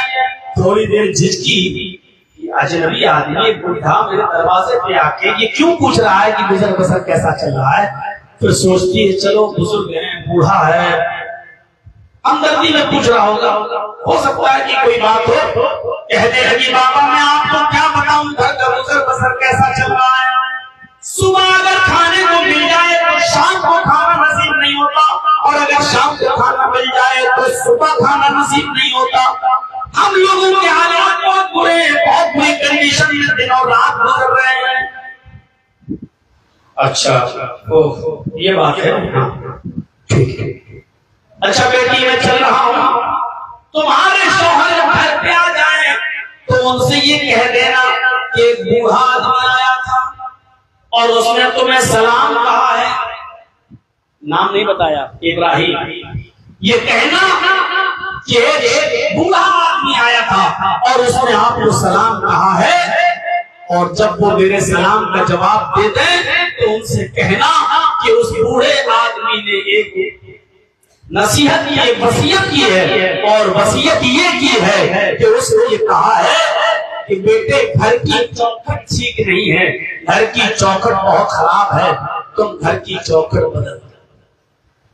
یہ کہہ کر حضرت ابراہیم علیہ السلام چلے آئے، اور وہ اسماعیل کی بیوی کہتی ہے بوڑھا سٹیا گیا، چوکھٹ تو بالکل ٹھیک ہے میری گھر کی، دھوپ بھی آتی ہے سردیوں میں، گرمیوں میں ہوا بھی آتی ہے، اور بڈھا سٹیا گیا، بڈھا کہہ رہا گھر کی چوکھٹ بدل دینا۔ ارے میری چوکھٹ تو کیا ہو گیا؟ اچھا ہوا زیادہ عمر ہو گئی تھی، لیکن دماغ کھسکا ہوا لگ رہا تھا اس بڈھے کا۔ ابراہیم علیہ السلام کے جانے کے بعد جب اسماعیل علیہ السلام گھر پہ آئے، وہ میری ماں بہنیں سن رہی ہوں تو سنیں، مجھے نہیں معلوم کیا آپ کا انتظام ہے کہ نہیں ہے، لیکن اگر گھروں کی چھتوں سے سن رہی ہو یا کہیں تمہارا انتظام ہے سن رہی ہو تو سنو، تم تو کتنی نافرمانی کرتی ہو اپنے شوہروں کی، کتنی۔ اسماعیل علیہ السلام جب گھر پہ آئے تو بیوی نے پانی وانی رکھا، منہ ہاتھ دھلا اسماعیل علیہ السلام نے، اور بیوی نے کہا کہ اسماعیل آج ایک بوڑھا آدمی آیا تھا۔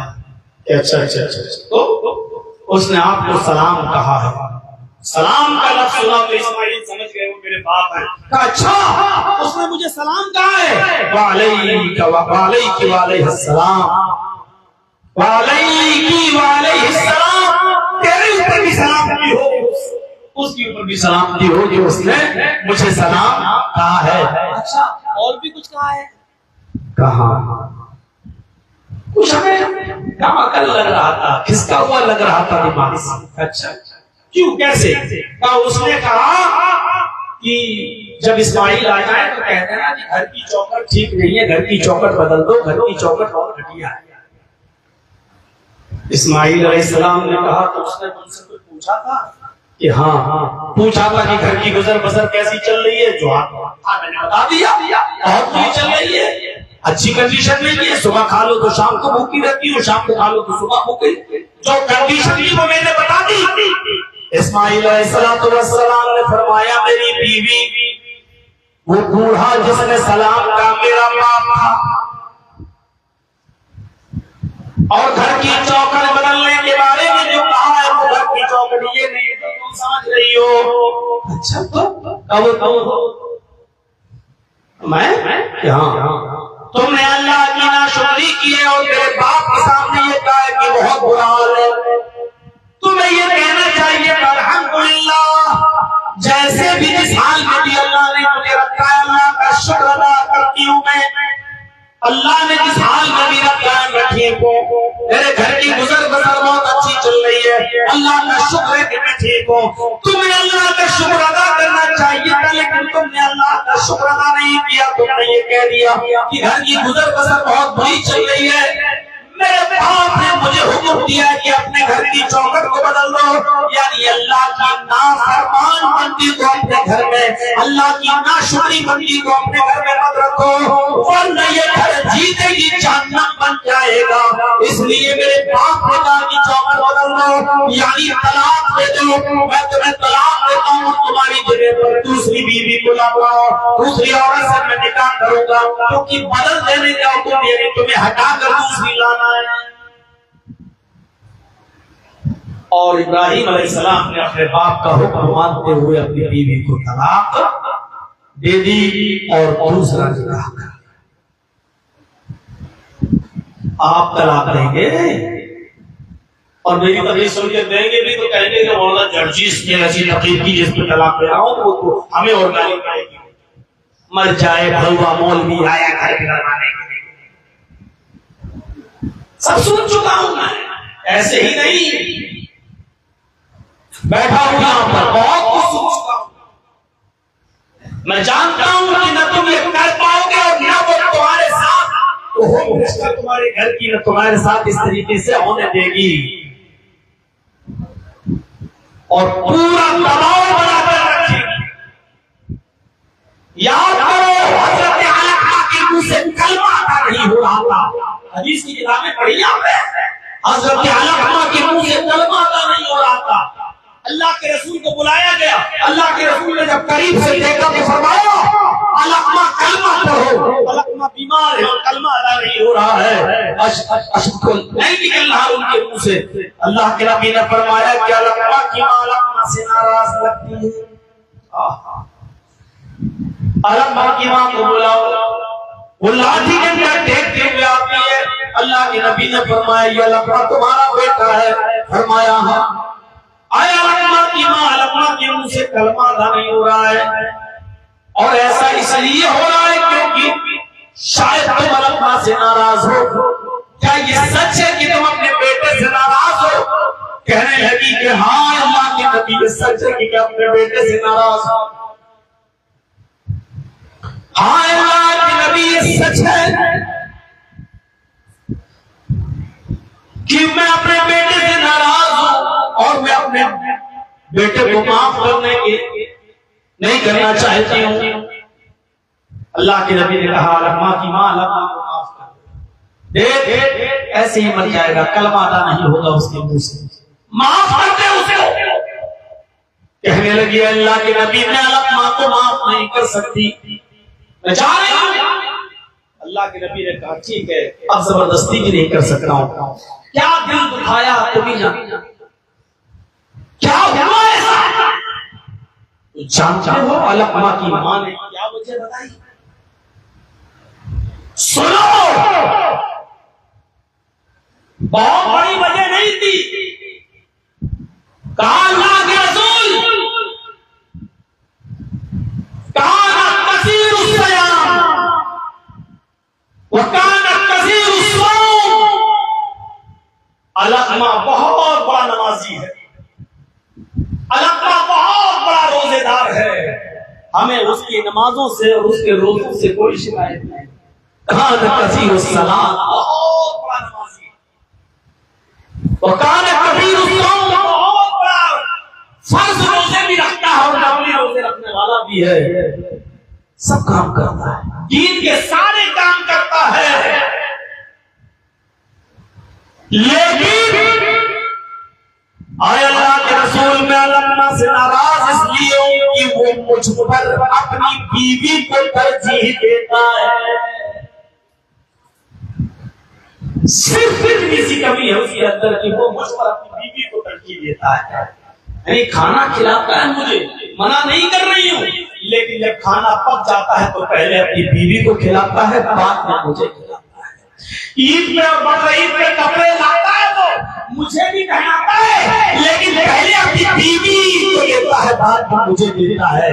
غور کرنا، دیتا تو ہے ہی۔ آج کے زمانے میں بوڑھی عورتیں ہی کہتی ہیں ارے اگر میری بہو مجھے 2 ٹائم کا کھانا بنا کے کھلا دیتی اسی میں چپ رہو، کیونکہ آج کل کی بہویں کہتی ہیں کہ ہمارا حق تھوڑی ہے ساس کو کھانا کھلانے کا، چلو اتنا دیر ہو رہا ہے ٹھیک ہے۔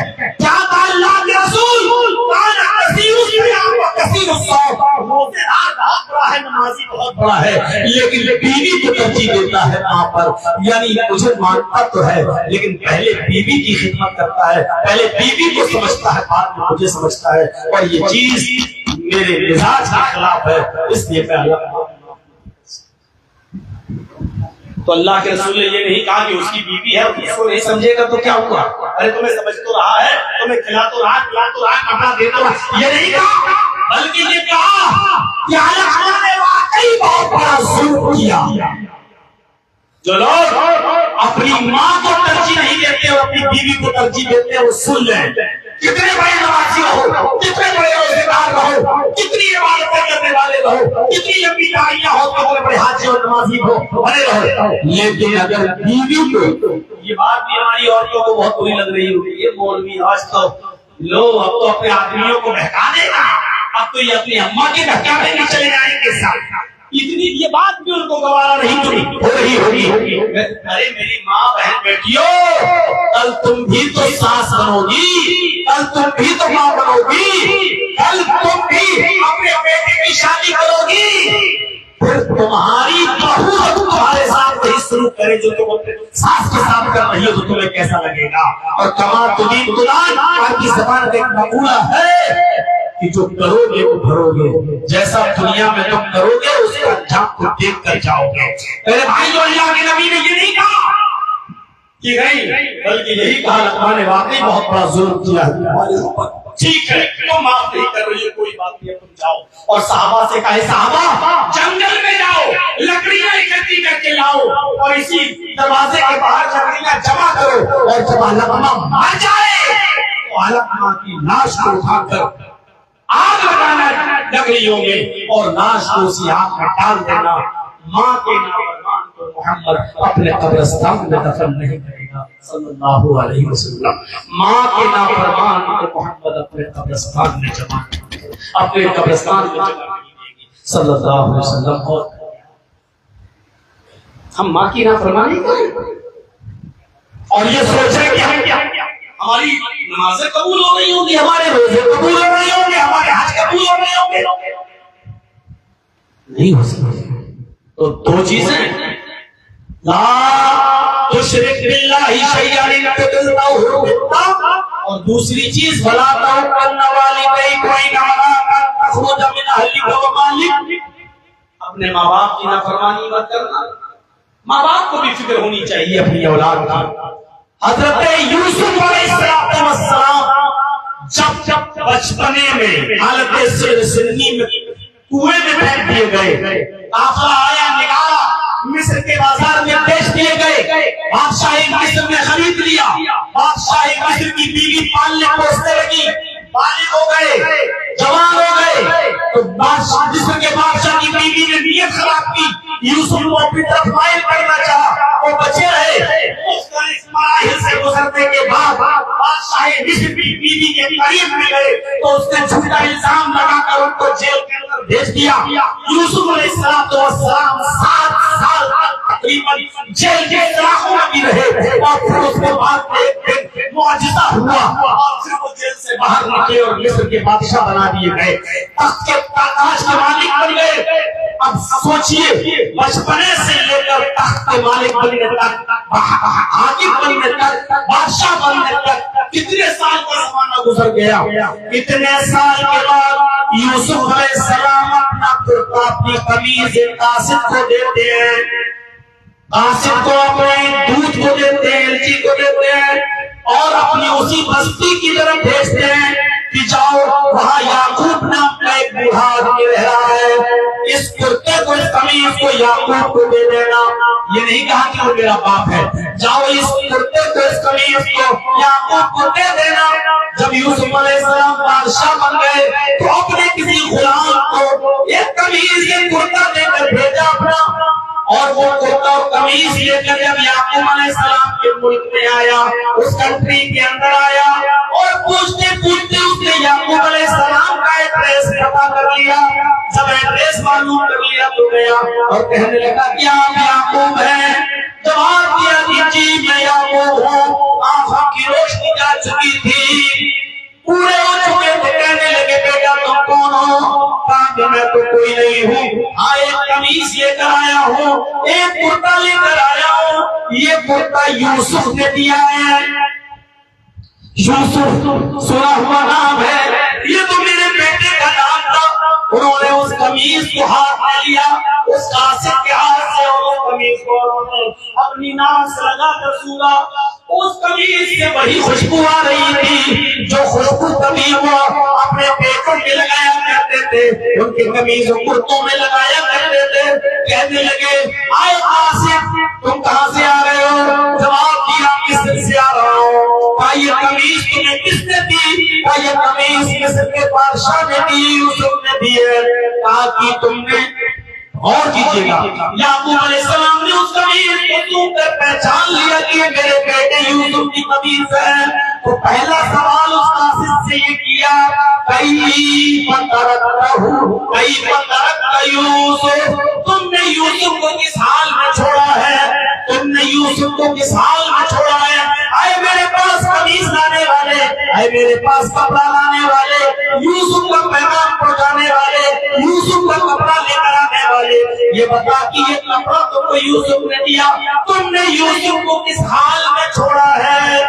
اس قاصد نے، اس پیغامبر نے، اس ایلچی نے اس دودھ میں جواب دیا ترکتہ ملک مصر، میں نے اس کو مصر کے بادشاہ کی حالت میں چھوڑا، یعنی اس وقت وہ مصر کے بادشاہ ہے، اس وقت پورا ملک مصر ان کے ہاتھ میں ہے، وہ مصر کے بادشاہ بنا دیے گئے۔ یعقوب علیہ السلام کو یہ سن کر خوشی نہیں ہوئی کہ میرا بیٹا ملک مصر کا بادشاہ بنا دیا گیا ہے، اور یہ تفسیر میں کثیر یعقوب علیہ السلام نے پوچھنے والے سے کہا لا اسألکم عن ھذا، میں یہ نہیں پوچھ رہا ہوں کہ یوسف ملک مصر کے بادشاہ ہے یا کیا ہے، میں یہ نہیں جاننا چاہتا ہوں، ولکن اسألکم عن ای دین ترکتہ، بلکہ میں یہ پوچھنا چاہتا ہوں کہ تم نے یوسف کو کس دین پر چھوڑا ہے، ان کا دین کیا ہے، وہ کس مذہب کے اوپر ہے، وہ نماز پڑھتے ہیں یا نہیں، روزہ ہے یا نہیں، اللہ کی عبادت کرتے ہیں یا نہیں کرتے، انا یقین ترکتہ، تم نے میرے یوسف کو کس دین پر چھوڑا؟ اس نے جواب دیا کہ ہم نے یوسف کو دین حنیف پر چھوڑا ہے، ہم نے دین یوسف کو قد کان یقول اشہد ان لا الہ الا اللہ، ہم نے یوسف کو لا الہ الا اللہ کہتے ہوئے سنا ہے، یعنی اللہ کے علاوہ کوئی معبود نہیں ہے کہتے ہوئے سنا ہے۔ تب یعقوب علیہ السلام نے ٹھنڈی سانس لی اور کہا اللہ تیرا شکر ہے کہ ملک مصر کا بادشاہ بننے کے بعد بھی وہ تجھے نہیں بھولا اور تیری وحدانیت کا اقرار کرتا ہے۔ بتائیں یار یہ بوڑھے بیٹھے ہوئے ہیں، آج تم نے اپنی اولاد کو کس کنڈیشن میں چھوڑا ہے؟ مجال کیسے ہے؟ آج تمہاری اولاد 12 بجے گھر میں کیوں آتی ہے؟ بیٹا ہی صحیح، آج تمہاری اولاد کو اتنا حکم نہیں چل سکتا ہے کہ بیٹے عشاء کی نماز پڑھو فوراً گھر پہ آؤ ورنہ میں کھانا نہیں کھاؤں گا۔ میرے بھائیوں، آج تمہاری اولاد زندگی میں ناکارہ کیوں بنی ہوئی ہے، شرابی کیوں بنی ہوئی ہے، جوانی کیوں بنی ہوئی ہے، آج گھر سے 12 بجے تک رہتی ہے۔ تمہاری بیٹیاں آج ٹک ٹاک پر کیسے ویڈیو بناتی ہیں اور ڈانس کر رہی ہیں، دوپٹے تک اور میاں تک ان کے سینوں سے اتر چکی ہے اور سروں سے اتر چکی ہے، اور تم اپنے آپ کو پاک کہتے ہو، شرم نہیں آتی ہے اپنے آپ کو پاک کہلانے میں۔ آج ہماری اولاد ہمارے کمان سے نکل چکی ہے، ہمارے گروپ سے نکل چکی ہے، ہمارے اندر سے نکل چکی ہے، ہمارے اوپر ہماری اولاد کی ہماری اولاد پر ہماری کچھ نہیں چلتی ہے، اور ہم فخر کر رہے ہیں کہ ہم 4 بچوں کے باپ ہیں، اس سے زیادہ کمزور کوئی نہیں ہے۔ جب تو اپنی اولاد پر اپنی نہیں چلا سکتا ہے تو پھر کس پر تو اپنی چلائے گا؟ ذرا تصور کرو۔ حضرت یعقوب علیہ السلام نے سنا کہ یوسف مصر کے بادشاہ بن گئے، کہا نہیں لا اسألکم عن ھذا ولکن اسألکم عن ای دین ترکتہ، میں یہ جاننا چاہتا ہوں کہ میرے بیٹے کو یوسف کو تم نے کس دین پر چھوڑا؟ تو کہا کہ یوسف کو میں نے یہ کہتے ہوئے سنا ہے اشہد ان لا الہ الا اللہ، لا الہ، یہ ہے طاقت، یعنی بادشاہت ہے، یہ تو آج ہے کل چلی جائے گی، اور دولت ہے آج ہے کل ختم ہو جائے گی۔ ابھی آپ کے پاس 40 لاکھ 50 لاکھ روپیہ اچانک آ جائے تو آپ اپنے ہنر سے کمایا، اب بیٹی کو کینسر ہو جائے یہ 50 لاکھ روپے کا پتہ نہیں چلے گا آپ کا کہاں چلے گا۔ اللہ دینا جانتا ہے تو لینا بھی جانتا ہے، دیتا ہے تب بھی آزمائش، چھینتا ہے تب بھی آزمائش۔ وَلَنَبْلُوَنَّكُمْ بِشَيْءٍ مِنَ الْخَوْفِ وَالْجُوعِ وَنَقْصٍ مِنَ الْأَمْوَالِ وَالْأَنفُسِ وَالثَّمَرَاتِ، ہم اے مسلمانوں تمہیں ہر حال میں آزمائیں گے، دشمن کا خوف ڈال کر بھی آزمائیں گے، والجوع بھوکا مار کر بھی، بھوکا پیاسا رکھ کر بھی آزمائیں گے، وَنَقْصٍ مِنَ الْأَمْوَالِ وَالْأَنفُسِ وَالثَّمَرَاتِ، تمہارے مالوں میں، تمہاری جانوں میں، تمہارے پھلوں میں نقصان کر کے بھی ہم تمہیں آزمائیں گے، تمہارے بزنس میں نقصان کر کے بھی ہم تمہیں آزمائیں گے، تمہاری فیکٹری میں آگ لگا کر بھی ہم تمہیں آزمائیں گے، تمہاری جانیں لے کر بھی ہم تمہیں آزمائیں گے، تمہارے مالوں میں کاروبار میں نقصان کر کے بھی ہم تمہیں آزمائیں گے۔ وَبَشِّرِ الصَّابِرِينَ، میرے جو بندے ان تمام معاملات میں صبر کر لیں، اے محمد صلی اللہ علیہ وسلم ان کو جنت کی خوشخبری سنا دو، ان کو جنت کی بشارت دے دو۔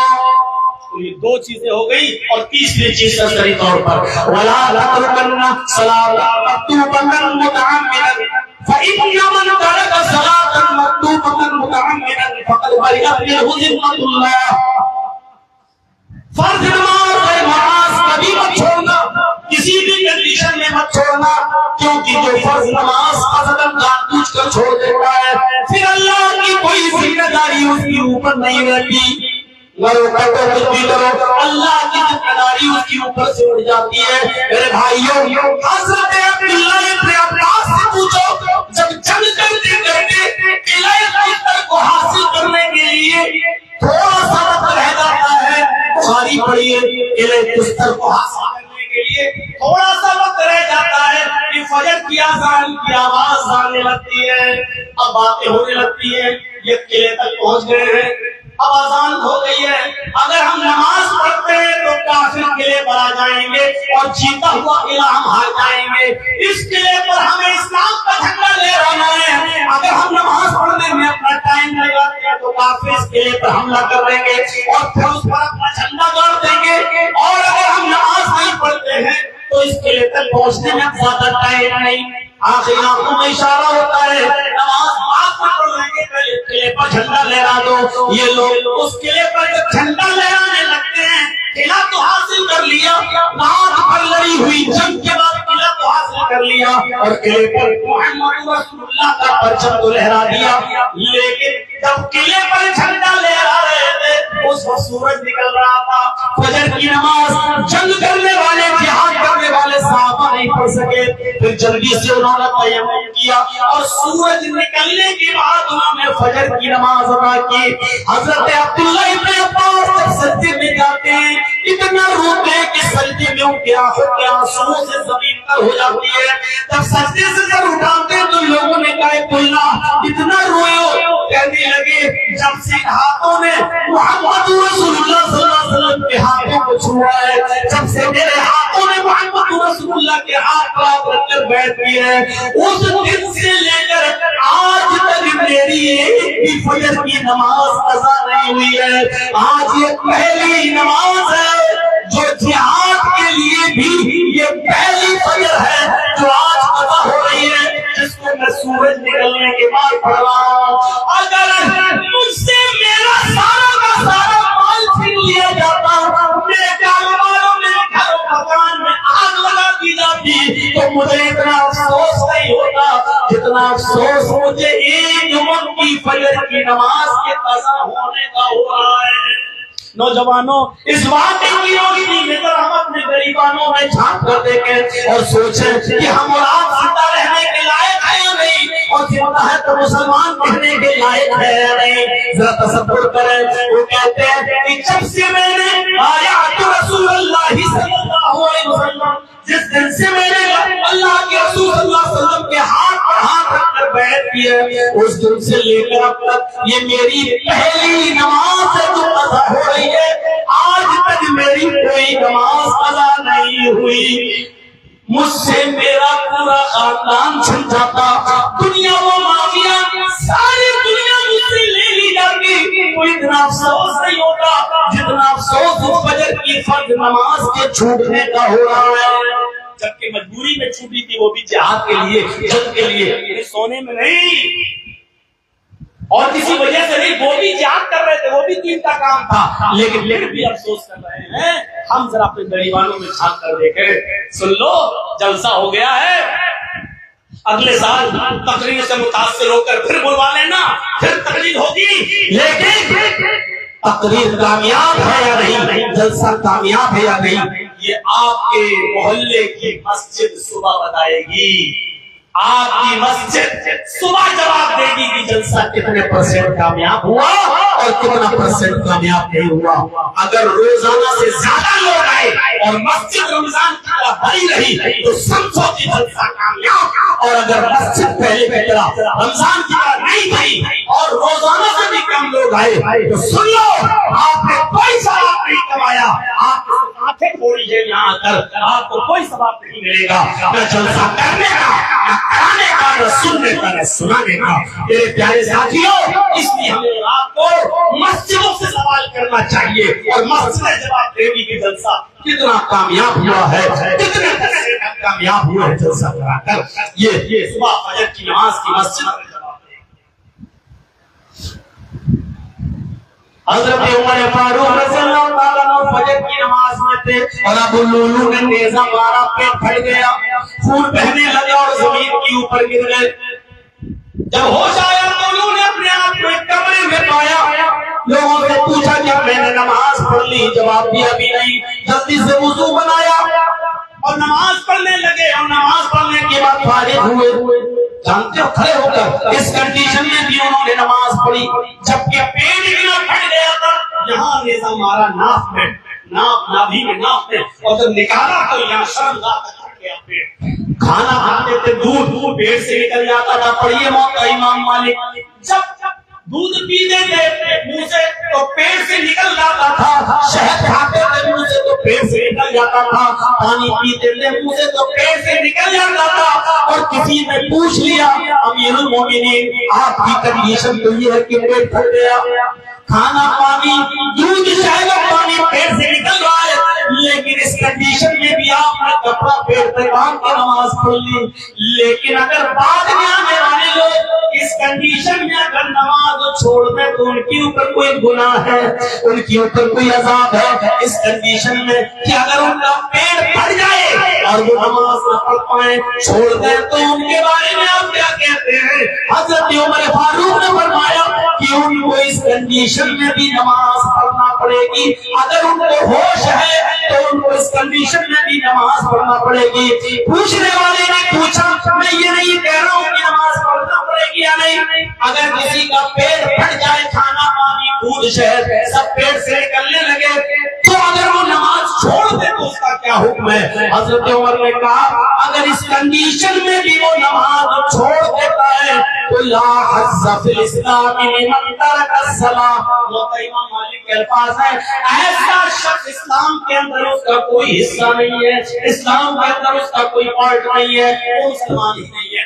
اس کنڈیشن میں اگر نماز چھوڑ دے، ہوش ہے پیٹ پھٹ گیا لیکن نماز نہیں پڑھ رہا ہے، تو کہہ رہے ہیں کہ لا حظ فی الاسلام، ایسے شخص کا اسلام کے اندر کوئی حصہ نہیں ہے۔ یہ حضرت عمر فاروق کا فتویٰ ہے۔ سوچ لیجیے، ہم اور آپ سب غور کریں، اندازہ لگائیں، احساس کریں کہ ہم کتنے پرسنٹ مسلمان ہیں اور مسلمان کہلانے کے لائق ہیں۔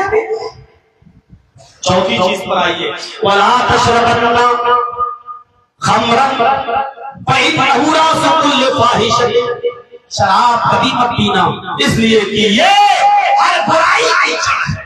سنن نسائی کے اندر ایک واقعہ نقل کیا گیا ہے، حضرت عثمان غنی رضی اللہ تعالیٰ عنہ اس حدیث کے راوی ہیں، پرانے زمانے کا ایک واقعہ بیان کرتے ہیں اللہ کے نبی صلی اللہ علیہ وسلم نے فرمایا کہ پرانے زمانے میں قوم بنی اسرائیل کے اندر ایک آدمی تھا اور نیک تھا اور کپڑے کا تجارت کیا کرتا تھا۔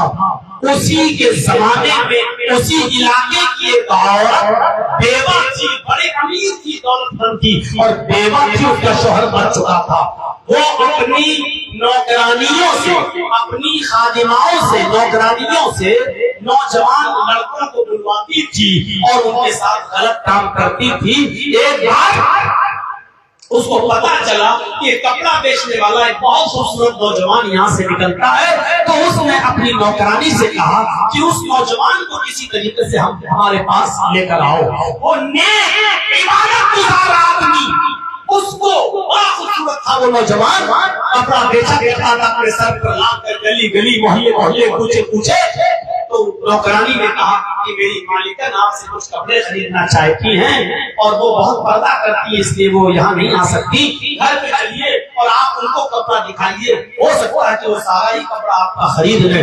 یہ بیچارہ نوجوان نیک اور عبادت گزار آدمی سیدھے اس نوکرانی کے ساتھ چلا جاتا ہے، اس بیوہ عورت کے گھر پہنچ جاتا ہے۔ جیسی دروازہ کھلتا ہے، نوکرانی کہتی ہے یہ ایک اور دروازہ ہے، اس دروازے کے اندر جائیے، ہماری مالکن وہاں بیٹھی ہو ملے گی، ہم کو بس یہی تک جانے کی اجازت ہے، آگے ہم نہیں جا سکتے۔ وہ نوجوان اس نے دوسرا دروازہ کھولا، تیسرے دروازے کے اندر سے آواز آتی ہے آ جاؤ، کوئی نہیں ہے، ادھر آؤ، مجھے کپڑا دکھاؤ، کون کون سا کپڑا ہے تمہارے پاس۔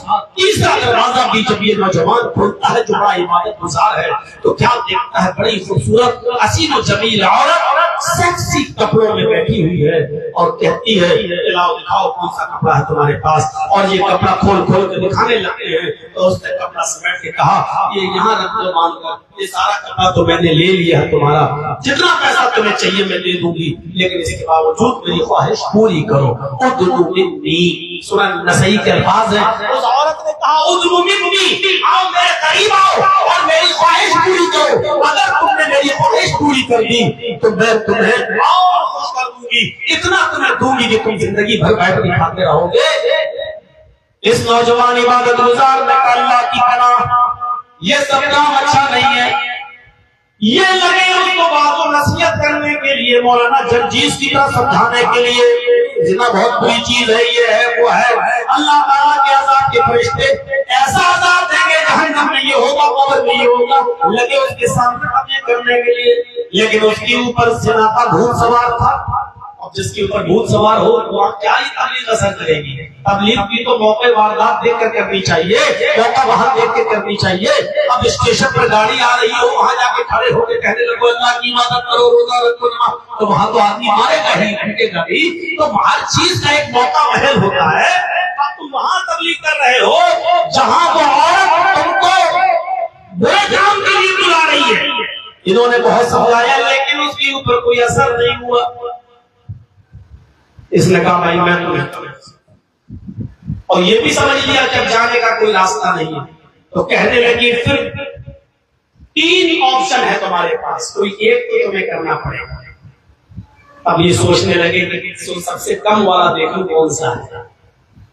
چلو ایک اور کمرے کے اندر لے گئی تو کیا دیکھتی ہے، چھوٹا سا 7-8 سال کا بڑا خوبصورت ایک بچہ بیٹھا ہوا لڑکا، اور اسی لڑکے کے بغل میں ایک شراب کی بوتل رکھی ہوئی ہے۔ نوجوانوں سنو، شراب کی بوتل رکھی ہوئی ہے اور وہیں جا کر سیکسی کپڑوں میں خود وہیں بیٹھ جاتی ہے، اور چھری بھی رکھی ہوئی ہے۔ وہ چھری اٹھا کر وہ عورت بیوہ اس آدمی کو دیتی ہے، لو پکڑو۔ کیا کرنا ہے؟ پکڑو تو پہلے پکڑ لیا اس آدمی نے، عبادت گزار نیک آدمی نے چھری پکڑ لی، اور پکڑنے کے بعد اس عورت نے کہا 3 آپشن ہے تمہارے پاس۔ پہلا آپشن، یا تو مجھ سے زنا کر لو، جو میں چاہ رہا ہوں میری خواہش پوری کر دو، میں تمہیں مالا مال کر دوں گی، چھوڑ بھی دوں گی۔ کہا نہیں کرے گا۔ کہا دوسرا آپشن، اس بچے کو قتل کرو اس چھری سے، یہ چھری جو میں نے تمہارے ہاتھ میں دی ہے، اس بچے کا مرڈر کرو، اس کی گردن کاٹو۔ ارے یہ تو اور بڑا جرم ہے، کسی بے حق اور ناحق آدمی کو کیسے، بچے کو کیسے قتل کرنا ہے؟ کہاں نہیں، یہ بھی حق نہیں ہے۔ تو کہا سنو، تو پھر تیسرا آپشن یہ ہے کہ یہ شراب پیو جو رکھی ہوئی ہے۔ اب تینوں میں سے کوئی ایک آپشن کو چننا تھا۔ کہنے لگے زنا یہ جرم عظیم ہے، نہیں کر سکتا میں، اور اس چھوٹے سے نابالغ بچے کا قتل یہ اور بھی بڑا جرم ہے، کسی کو نہ مارنا یہ بھی میں نہیں کر سکتا۔ تو سوچتے ہیں کہ چلو شراب پینا بھی گناہ ہے، لیکن کم سے کم چھوٹا گناہ اپنی جان بچانے کے لیے اتنا ہی کر لیتا ہوں۔ جب شریعت اجازت دیتی ہے کہ جان جا رہی ہے اور بچنے کی کوئی صورت نہ ہو تو حرام چیز ہی کھا کر اپنی جان بچا لو، جتنے میں پیٹ بھرے۔ چلو یہی شراب پی لیتے، شراب کم سے کم بعد میں توبہ کر لیں گے، استغفار کر لیں گے، کم سے کم یہ زنا سے اور قتل سے چھوٹا جرم تو ہے۔ شراب اٹھائی اور پی گئی۔ عورت نے کہا کہ میں نے 2 گھونٹ پینے کے لیے نہیں کہا، پوری بوتل تمہیں پینا ہے، پوری بوتل پینا۔ 10 منٹ کے بعد پہنچ گئی جہاں پہنچنا تھا، اپنا کام کر گئی، وہ شراب گھومنے لگا ماتھا۔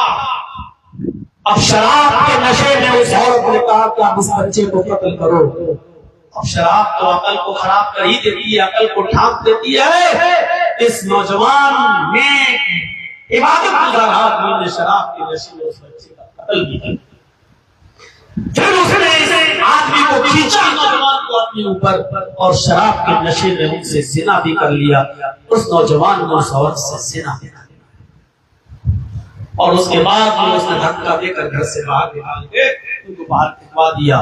میرے بھائیوں غور کیجیے، کہاں تو ایک گناہ کروایا جا رہا تھا کہ میرے ساتھ زنا کر لو میں تمہیں چھوڑ دوں گی، لیکن جب انہوں نے زنا نہیں کیا تو کہا شراب قتل کرو، تو کہا نہیں جب تک ہوش و حواس رکھتے ہم قتل بھی نہیں کر سکتا، تو کہا شراب پی لو، تو کہنے لگے چلو جان بچانے کے لیے شراب پی جا سکتی ہے، شریعت میں اجازت ہے، شراب پی لی، لیکن جب تک شراب نہیں پی تھی نہ قتل کر رہے تھے نہ زنا کر رہے تھے، اور جب شراب پی لی تو شراب بھی پی بیٹھے، زنا بھی کر بیٹھے اور قتل بھی کر بیٹھے۔ اسی لیے اللہ کے نبی نے فرمایا لا تشربن خمرا فإنه رأس كل فاحشة، شراب نہ پینا کیونکہ یہ ہر برائی کی جڑ ہے، ہر غلط کام کی جڑ ہے۔ میرے بھائیوں یہ شراب کتنے لوگوں کے گھر کو آ چکی ہے، کتنی عورتوں کو طلاق دلوا چکی ہے، کتنے بچوں کو بے سہارا کر دیا ہے اسلام نے۔ یہ ایسے شراب حرام نہیں ہوئی تھی، کتنی جلدی آمنا صدقنا کسی کی آواز پر نہیں کہا گیا۔ جب عرب کی سرزمین پر محمد رسول اللہ نے شراب کی حرمت کا اعلان کیا تو مکے میں شراب، مدینے میں شراب ایسے بہہ رہی تھی، ایسے بہہ رہی تھی جیسے شراب جب سیلاب آ گیا ہو، نالیوں سے شراب باہر آ گئی تھی اور سڑکوں پر بکھرنے لگی تھی۔ اتنا زیادہ نبی کی آواز پر لبیک کہا گیا اور شراب کہنے لگی۔ یہ شراب بہت بری اور معیوب چیز ہے، اور آج کی نوجوان نسل اسی شراب کے لت میں لگی ہوئی ہے۔ شراب پینے والا کچھ نہیں سمجھتا ہے کہ میں کتنا بڑے سے بڑا آدمی اس کے سامنے ہیچے۔ جب شراب حرام نہیں ہوئی تھی تو حضرت حمزہ نے شراب پی لی اور شراب کے نشے میں حضرت علی کی اونٹنی کو قتل کر دیا اور اس کا کلیجہ نکال کر کھانے والی کے سامنے رکھ دیا۔ حضرت علی نے کہا، حضرت علی نے کہا چچا جان یہ آپ نے کیا کیا ہے، یہ آپ نے کیا کیا ہے، آپ نے میری اونٹنی کا پیڑ پھاڑ دیا۔ تو ان کو الٹا سیدھا بولنے لگے، یہاں سے آ گئے میرے پاس۔ تو اللہ کے رسول سے شکایت کی کہ دیکھو چچا نے، حضرت حمزہ نے ہماری شراب کے نشے میں ہماری اونٹنی کا پیٹ چاک کر کے کلیجہ نکال کر لانے والی کو دے دیا۔ اللہ کے نبی صلی اللہ علیہ وسلم جب سمجھانے کے لیے آئے کہ چلے دیکھیں تو دیکھا حمزہ شراب کے نشے میں اور کہہ رہے ہیں ارے جاؤ آگو یہاں سے، تم سب میرے باپ کے نوکر ہو، تم سب میرے باپ کے غلام ہو۔ اللہ کے نبی نے حضرت علی سے کہا اے علی اس وقت یہاں سے چلو، حمزہ کے اوپر شراب سوار ہے اور اس وقت اس کی نظر میں کوئی حیثیت نہیں ہے کسی کی، چلو یہاں سے بات کریں گے۔ تو میں کہنا یہ چاہتا ہوں کہ شراب کے نشے میں حضرت حمزہ بھی محمد رسول اللہ کو الٹا سیدھا بول رہے، تم سب میرے باپ کے غلام ہو۔ اندازہ لگاؤ شراب پینے والا آدمی کتنا بڑا جاہل ہو جاتا ہے کہ وہ بڑے سے بڑے انسان کو کچھ نہیں سمجھتا۔ میں نے خود ہی دلی کی سڑکوں پر دیکھا ہے، دلی کی سڑکوں پر دیکھا ہے کہ پردھان منتری جی کا قافلہ نکلنے والا تھا، یہی ہمارے موجودہ پردھان منتری جی کا، اور قافلہ نکلنے والا تھا، گاڑیاں سراسر جا رہی تھی اور بیچ سڑک پر ایک شرابی خود لیٹا ہوا تھا اور پولیس والے اس کو ڈنڈے سے مار اس کو اٹھا رہے تھے, بھگا رہے تھے اس کو, اور وہ کہہ رہا تھا کیا ہے, کیا کیا پولیس والوں سے بولا مودی جی آ رہے ہیں ایسے. اب شرابی سب میرے باپ کے نوکر, یہ خود کہہ رہا تھا. شرابی کی نظر میں کسی کی کوئی حیثیت نہیں ہوتی ہے, بڑے سے بڑی شخصیت جو اس کے سامنے پیش ہوتی ہے. ارے آپ شراب پی کے آئیے, آپ اپنی ماں کو گالی دیں گے, اپنی بہن کو گالی دیں گے. شراب انسان کو اس کی ماں اور بہن کے سامنے بھی گالیاں دینے پہ مجبور کر دیتی ہے. یہ ہے شراب کی نوعیت. میں اور آگے نہیں جانا چاہتا ہوں میرے بھائیوں, ورنہ میں بتاتا کہ شراب صحابہ کرام میں سے بھی جب حرام نہیں ہوئی تھی تو کن لوگوں نے پی تھی, اور کیسے کیسے ان سے گھناؤنے اور گندے کام بھی ہو گئے تھے. ایک صحابی شراب حرام ہونے سے پہلے سے شراب پی لیے تو شراب کے نشے میں دھت ہو کر اتنا بہک گئے کہ بیٹی اور بیوی میں فرق ہی نہیں کر پائے, اور بجائے بیوی کے ہاتھ پکڑنے کے بیٹی کو پکڑ کے کمرے میں لے جانے لگے. بیوی کو جب پتا چلا تو آئی اور دھکا دیا اور اپنے شوہر کو کمرے میں بند کر دیا. اور جب بعد میں شراب کا نشہ اترا اور بیوی کو پیٹنے لگے تو بیوی نے کہا کہ آج ہم نے تمہیں کمرے میں اس لیے بند کیا کہ تم نے شراب پی لی تھی. کہا میں تو روز پیتا ہوں. کہ آج تم زیادہ پی لی تھی. ارے کبھی کم کبھی زیادہ تو ہوتی ہی رہتی ہے, زیادہ پی لی تو کیا ہوا. نہیں میرے شوہر, آج تم نے اتنی پی لی کہ بیوی اور بیٹی میں فرق نہیں کر پائے, تم نے بیٹی کا ہاتھ پکڑ لیا تھا. اب انہوں نے آسمان پہ نظریں ڈالی, اللہ یہ کیا سن رہا ہوں, میری بیوی کیا کہہ رہی ہے. یہ جملہ سننے سے پہلے زمین پھٹ کیوں نہیں گئی اور میں زمین کے اندر پھنس کیوں نہیں گیا. اے اللہ یہ زمین پھٹ جاتی, پھنس جاتا میں, اور میں آج زندہ نہ رہتا تو میرے لیے کتنا اچھا ہوتا. اور پھر کہنے لگے اللہ تو گواہ رہنا شراب حرام نہیں ہے, لیکن پھر بھی آج کے بعد میں شراب کو ہاتھ نہیں لگاؤں گا. نوجوانوں, جب شراب حرام نہیں ہوئی تھی تو لوگ اس سے توبہ کر لیا کرتے تھے اور اس سے دور رہنے کی قسم کھا لیا کرتے تھے, اور جب حرام ہو چکی تو ہمیں اور آپ کو کتنا بچنا چاہیے. اور پانچویں چیز اللہ کے نبی صلی اللہ علیہ وسلم نے فرمایا ایاک والمعصیہ فإن بالمعصیۃ حل سخط اللہ. نافرمانی کے کوئی کام مت کرو ورنہ اللہ کا عذاب اس بستی پر حلال ہو جائے. نافرمانی, یہ سب نافرمانی ہے جو ہم اور آپ کر رہے ہیں. ایک غریب لڑکی کے گھر پہ جا کر ہم 200 300 400 آدمیوں کی بارات لے کر جائیں, اور انداز دیکھیے کہنے کا. دیکھیے بھائی, جہیز کے لین دین میں اگر تھوڑی بہت کمی ہو جائے تو چل جائے گا, لیکن میرے مہمانوں کی عزت ذرا ڈھنگ سے کر دینا. کہا جاتا ہے کہ نہیں کہا جاتا ہے؟ اور جانتے ہو اس کا مطلب کیا ہوا؟ اس کا مطلب ڈھنگ سے کر دینے کا مطلب یہ ہے بڑے کا نہیں چلے گا.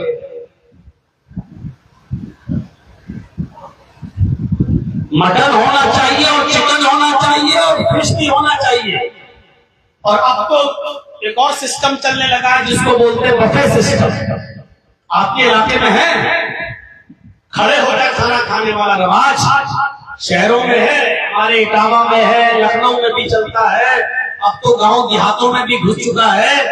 بفے سسٹم, کھڑے ہو کر کھانے کا, اپنے ہاتھ سے نکالو کھڑے ہو کے کھاؤ. اس کا نام رکھا ہے لوگوں نے بفے سسٹم. اس کا نام ہونا چاہیے تھا کتا سسٹم, گدھا سسٹم, سور سسٹم, حیوان جانور والا سسٹم. اس کو بڑے تہذیب کے جملے میں بولا جاتا ہے بفے سسٹم. جس کا نام یہ ہونا چاہیے کتا سسٹم, گدھا سسٹم, اس کا نام رکھا گیا بفے سسٹم. تمہیں غور کرو, حضرت حذیفہ ابن یمان جب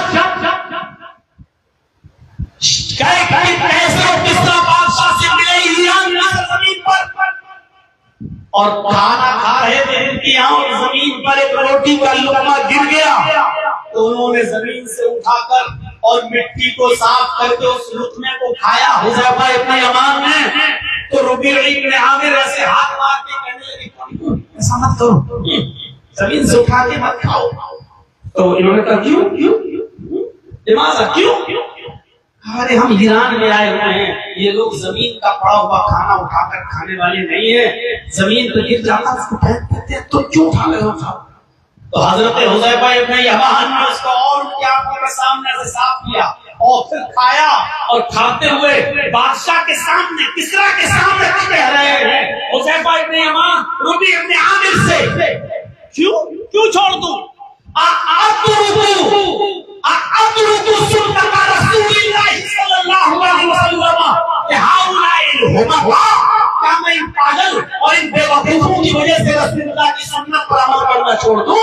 کیا ان پاگلوں کی وجہ سے، ان بے وقوفوں کی وجہ سے کہ میں رسول اللہ کی سنت پر عمل کرنا چھوڑ دوں؟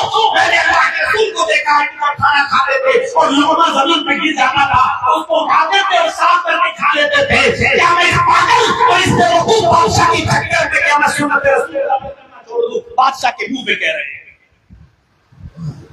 ہماری طرح تھوڑی تھے کہ جلسہ بھی کرایا اور کرنے سے پہلے کہنے کی بولو تو سب حالات بہت خراب ہے، تھوڑا سنبھل کے بولیے گا۔ ایسے حالات ہیں کہ کچھ ہو رہا جائے ہم تو چلے جائیں گے، مقدمے ہم پر چلیں گے۔ اور بادشاہ کے سامنے بولتے تھے ان پاگل اور بے وقوفوں کے لیے میں رسول اللہ کی سنت پر عمل کرنا چھوڑ دوں، یہ جذبہ تھا۔ آپ سنت رسول پر بلڈوزر چلاتے ہیں، مسلمان ہو کر کھڑے ہو کر سسٹم بنا کر کھانا کھلاتے ہیں، اور اسی نکاح میں سنت رسول کی اچھیاں اڑائی جاتی ہیں اور الزام لگاتے ہیں غیروں پر کہ آج یہ ہو رہا وہ ہو رہا ہے۔ اللہ کے رسول نے 14 سال پہلے کہا تھا اعمالکم اعمالکم، جیسے تم عمل کرو گے ویسے ہم تمہارے اوپر حکمراں مسلط کریں گے، ویسے ہم تمہارے اوپر سرپرست مقرر کریں گے۔ آج ہمارے اوپر اگر برے لوگ سوار ہیں تو روتے کیوں ہو؟ یہ ہمارے اعمال کا خمیازہ ہے جو ہمیں بھگتنا پڑ رہا ہے۔ ہم اپنے اعمال صحیح کر لیں، ہمارے اوپر اللہ تعالیٰ حکمراں بھی اچھے نیک اور ایماندار اور مساوات سب کو لے کر چلنے والے حکمراں بھی ہمارے اوپر آ جائیں گے۔ لیکن جب ہم ہی نہیں ہیں، میرے پیچھے میری نماز نہیں، میرے پیچھے تیری نماز نہیں، تیری مریم ناپاک، میری مریم ناپاک، ارے جب تمہیں دوسری کا چہرہ نہیں دیکھنا چاہتے ہو، میں تمہاری مسجد کی نماز جنازہ پڑھا دوں تو تم کہتے ہو سب کا نکاح ٹوٹ گیا، غیروں سے کیا امیدیں رکھتے ہو کہ وہ ہمیں ٹکڑے ٹکڑے کر کے ماریں گے اور کاٹیں گے، اور یہ دنیا اور آپ کو دیکھنا ہوگا۔ جب ہمارے اندر یہ مساوات نہیں ہے، جب ہمارے اندر یہ برابری نہیں ہے، جب ہمارے اندر یہ دوسرے کو اپنانے کا جذبہ نہیں ہے، ہماری مسجدیں اتنی کمزور کہ میرے آنے سے تیری مسجد ناپاک ہو جائے اور تیرے آنے سے میری مسجد ناپاک ہو جائے، میرا نکاح پڑھانے سے تیرا نکاح ٹوٹ جائے اور تیری جنازے کی نماز پڑھانے سے تیرا نکاح ٹوٹ جائے۔ جب کسی کے نکاح اتنے کمزور ہونے لگے تو پھر اب یہ امید مت رکھنا کہ اب ہمیں سکون کی زندگی ملے گی اور ایسو آرام کی زندگی ملے گی۔ سن لو، تمہاری تباہی اور بربادیوں کے دن شروع ہو چکے ہیں، تمہارے مرنے اور ٹکنے کے دن شروع ہو چکے ہیں، کیونکہ تم نے جو بیج بویا ہے ظاہر ہے کہ چھری بوگے تو تلوار ہی پیدا ہوگی، اور جو چھریاں تم نے بوئی ہے وہ تلواریں پیدا ہو چکی ہیں۔ یہ تم نے خود بویا تھا، اس کا جو پودا بڑا ہو رہا ہے وہ ہم اور آپ خود کاٹ رہے ہیں۔ اب یہ مت امید رکھنا کہ اب ہماری زندگیاں سلامت رہے گی۔ میرے بھائیوں، یہ 400-500 آدمیوں کی باراتوں کے سسٹم، یہ میں جو چور پہ کہتا ہوں ایسے ہی نہیں کہتا ہوں، اس لیے کہ خرج چور بن کے آیا اور ڈاکو بن کر نکلا، یہ ایسے ہی نہیں کہا تھا اللہ کے نبی صلی اللہ علیہ وسلم نے۔ اور جہیز جیسی لعنت، جہیز جیسی جہیز جیسا ناسور ہمارے معاشرے میں کیوں میرے بھائیوں، لڑکی کیوں جہیز ہے؟ لڑکی کا باپ کیوں جہیز ہے؟ 18-20 سال تک پالے اور پوسے بھی، اور اس کے بعد تمہیں گاڑی بھی دے مانگو۔ ارے اس سے بہتر تھا کہ تو جامع مسجد دلی کی سیڑھیوں پر کٹورا لے کر لیٹ جاتا اور اپنے پیروں پر جھوٹی مٹی لپیٹ لیتا اور کہتا اللہ کے نام پہ دے دے۔ ارے کم سے کم اللہ کے نام پہ ٹھیک مانگتے ہوئے لوگ 10-20 روپے دیتے ہوئے اچھا سمجھتے کہ اللہ کے نام پہ دے رہا ہوں، تو بے غیرت اپنی اولاد کے نام پہ، اپنے بیٹے کے نام پہ مانگ رہا ہے۔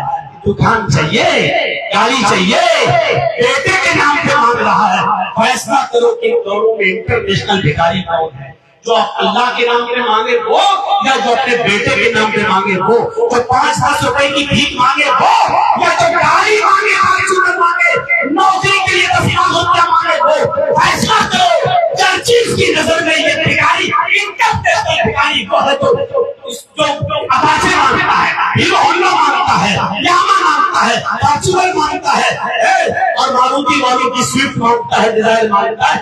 یہ انٹرنیشنل بھکاری ہے۔ میں بولوں گا جس کو برا لگے لگتا رہے،